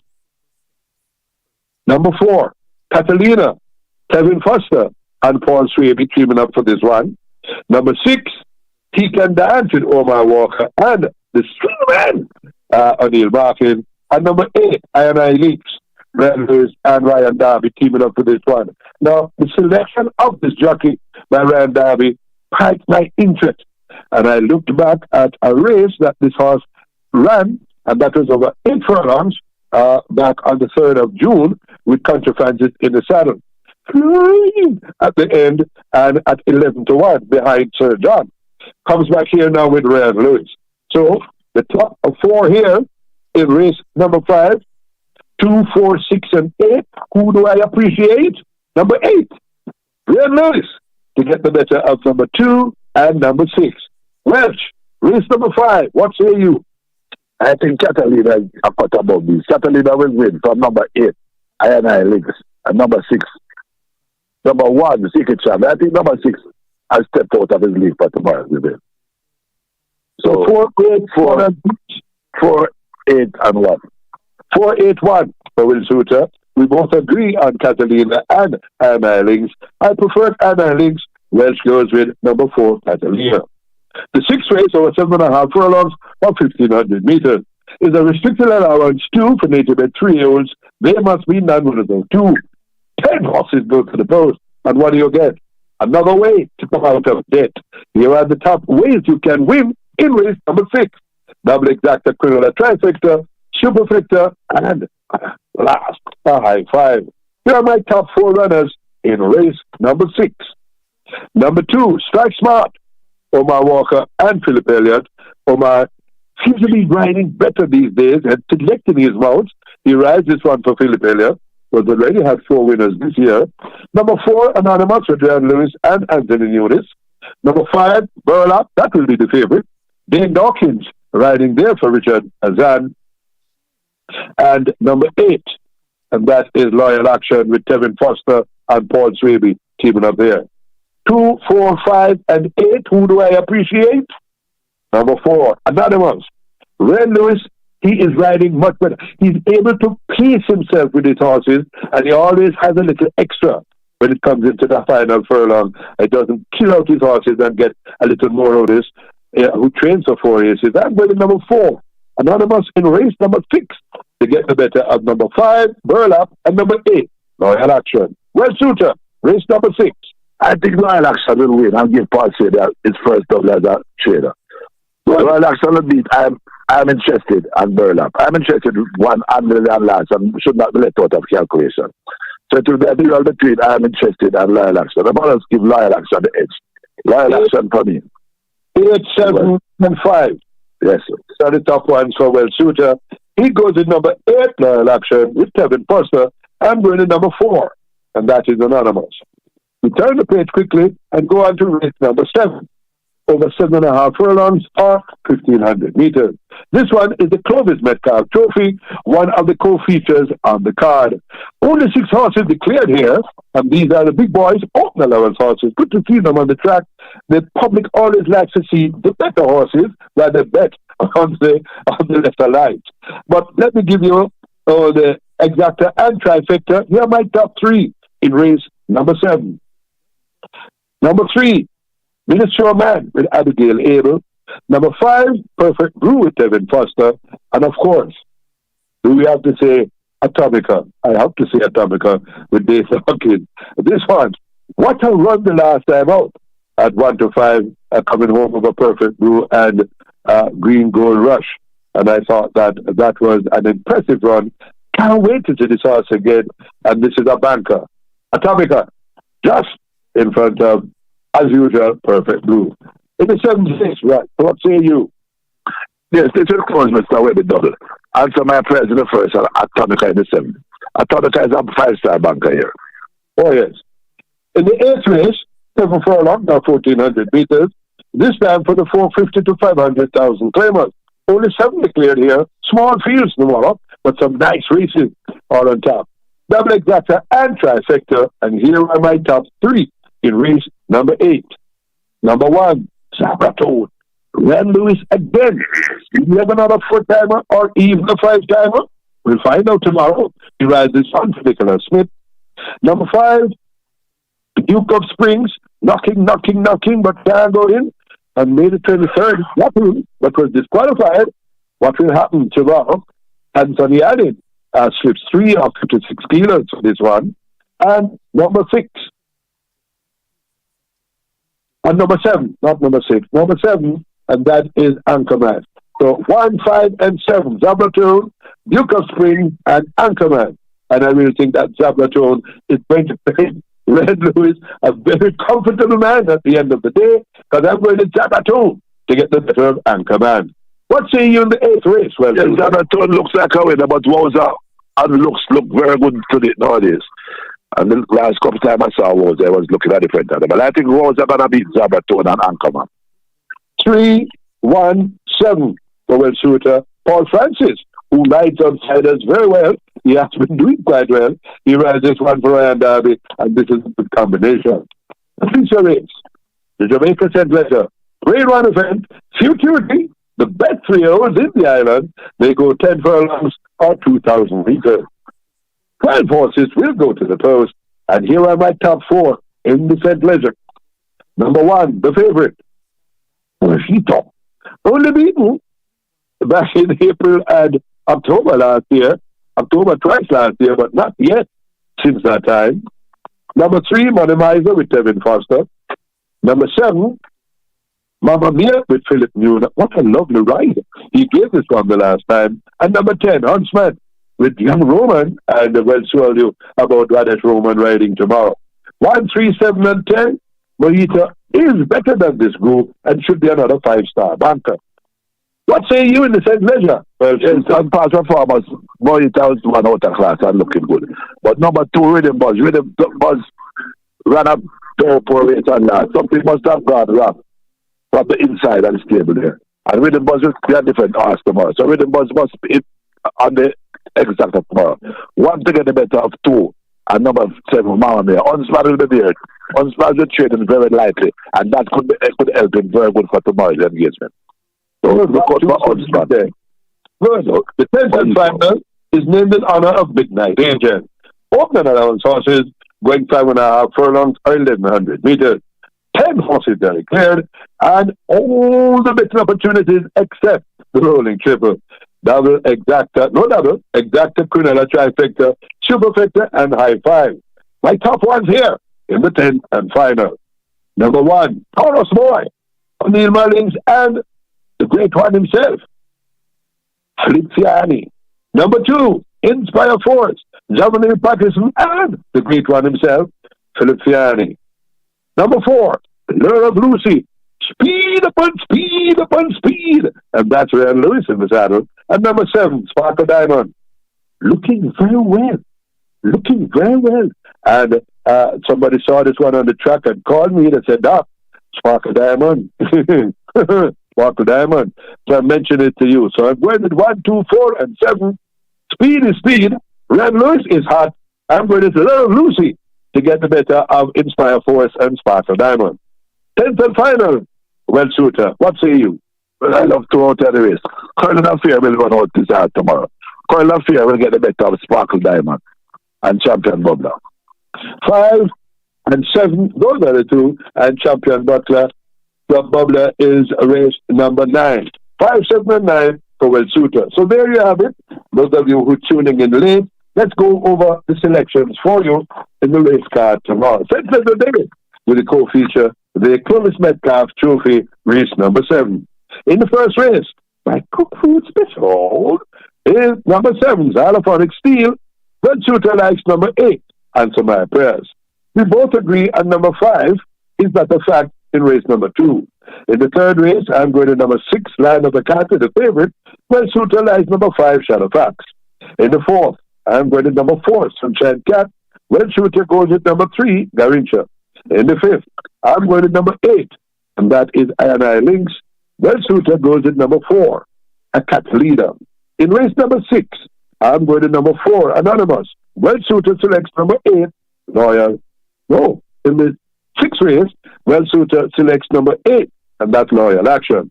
Race number 7, we have a banker in Atomica.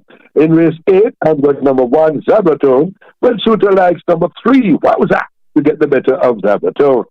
In race number 9, I'm going to number 1, Mojito. So too is well shooter, but he wants us to have a good look at a possible exacta horse. Number 2, Rhythm Buzz, with Anthony Thomas and young Atkinson keeping up for this one. And in the 10th and final, the Big Out Handicap, named in honor of Midnight Angel, I'm going to the Speedball. Lure of Lucy, well shooter selects number 5, Sterling Affair.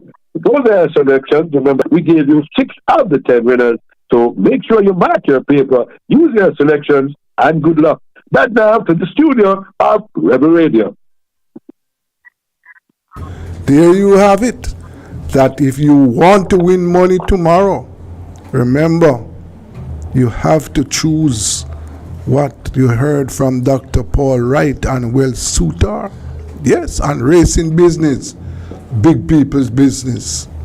Well, that is the end of our show for today. What a show it has been. I would like to thank all my guests. I want to thank all my viewers and listeners, those who took time out of their busy schedule to be with us. Thank you very much. This is Rebel Radio. Want to say big up to Kevin, my technical operator. Well, until Monday, when we will have live programs again, remember, keep safe and healthy. Remember, that is very important. We are living in troubled times. But let us stay alive. This is Rebel Radio and I'm Desmond Richards.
Everybody sale at New Budget Supplies. Do-it-yourself professionals and contractors. This is the sale for you. Lumber, steel, dress and form ply, water tanks, pumps, PVC pipes and fittings, toilets, bathtubs, vanities and basins, windows, paint, doors, floor and wall tiles, thin sets and grout. Up to 20% off selected items. 195 Hagley Park Road. Telephone 923-4560. New Budget Supplies. Always the best prices.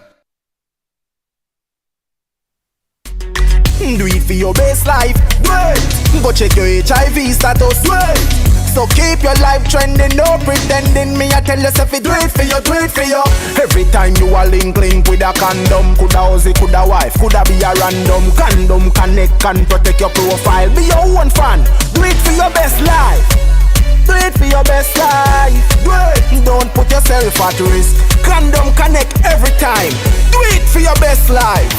Tools Hardware and Supplies is having a massive civil servant sale in celebration of all civil servants. Store-wide discounts and specials on new arrivals and best-selling items for all your home renovations. Best quality items at the lowest prices island-wide. You will love the savings. Just show your ID and you're good to go. So come visit us at 279 Spanish Town Road, 4 South Camp Road, 8 Red Hills Road, or online at toolsja.com. Tools! Out of crime?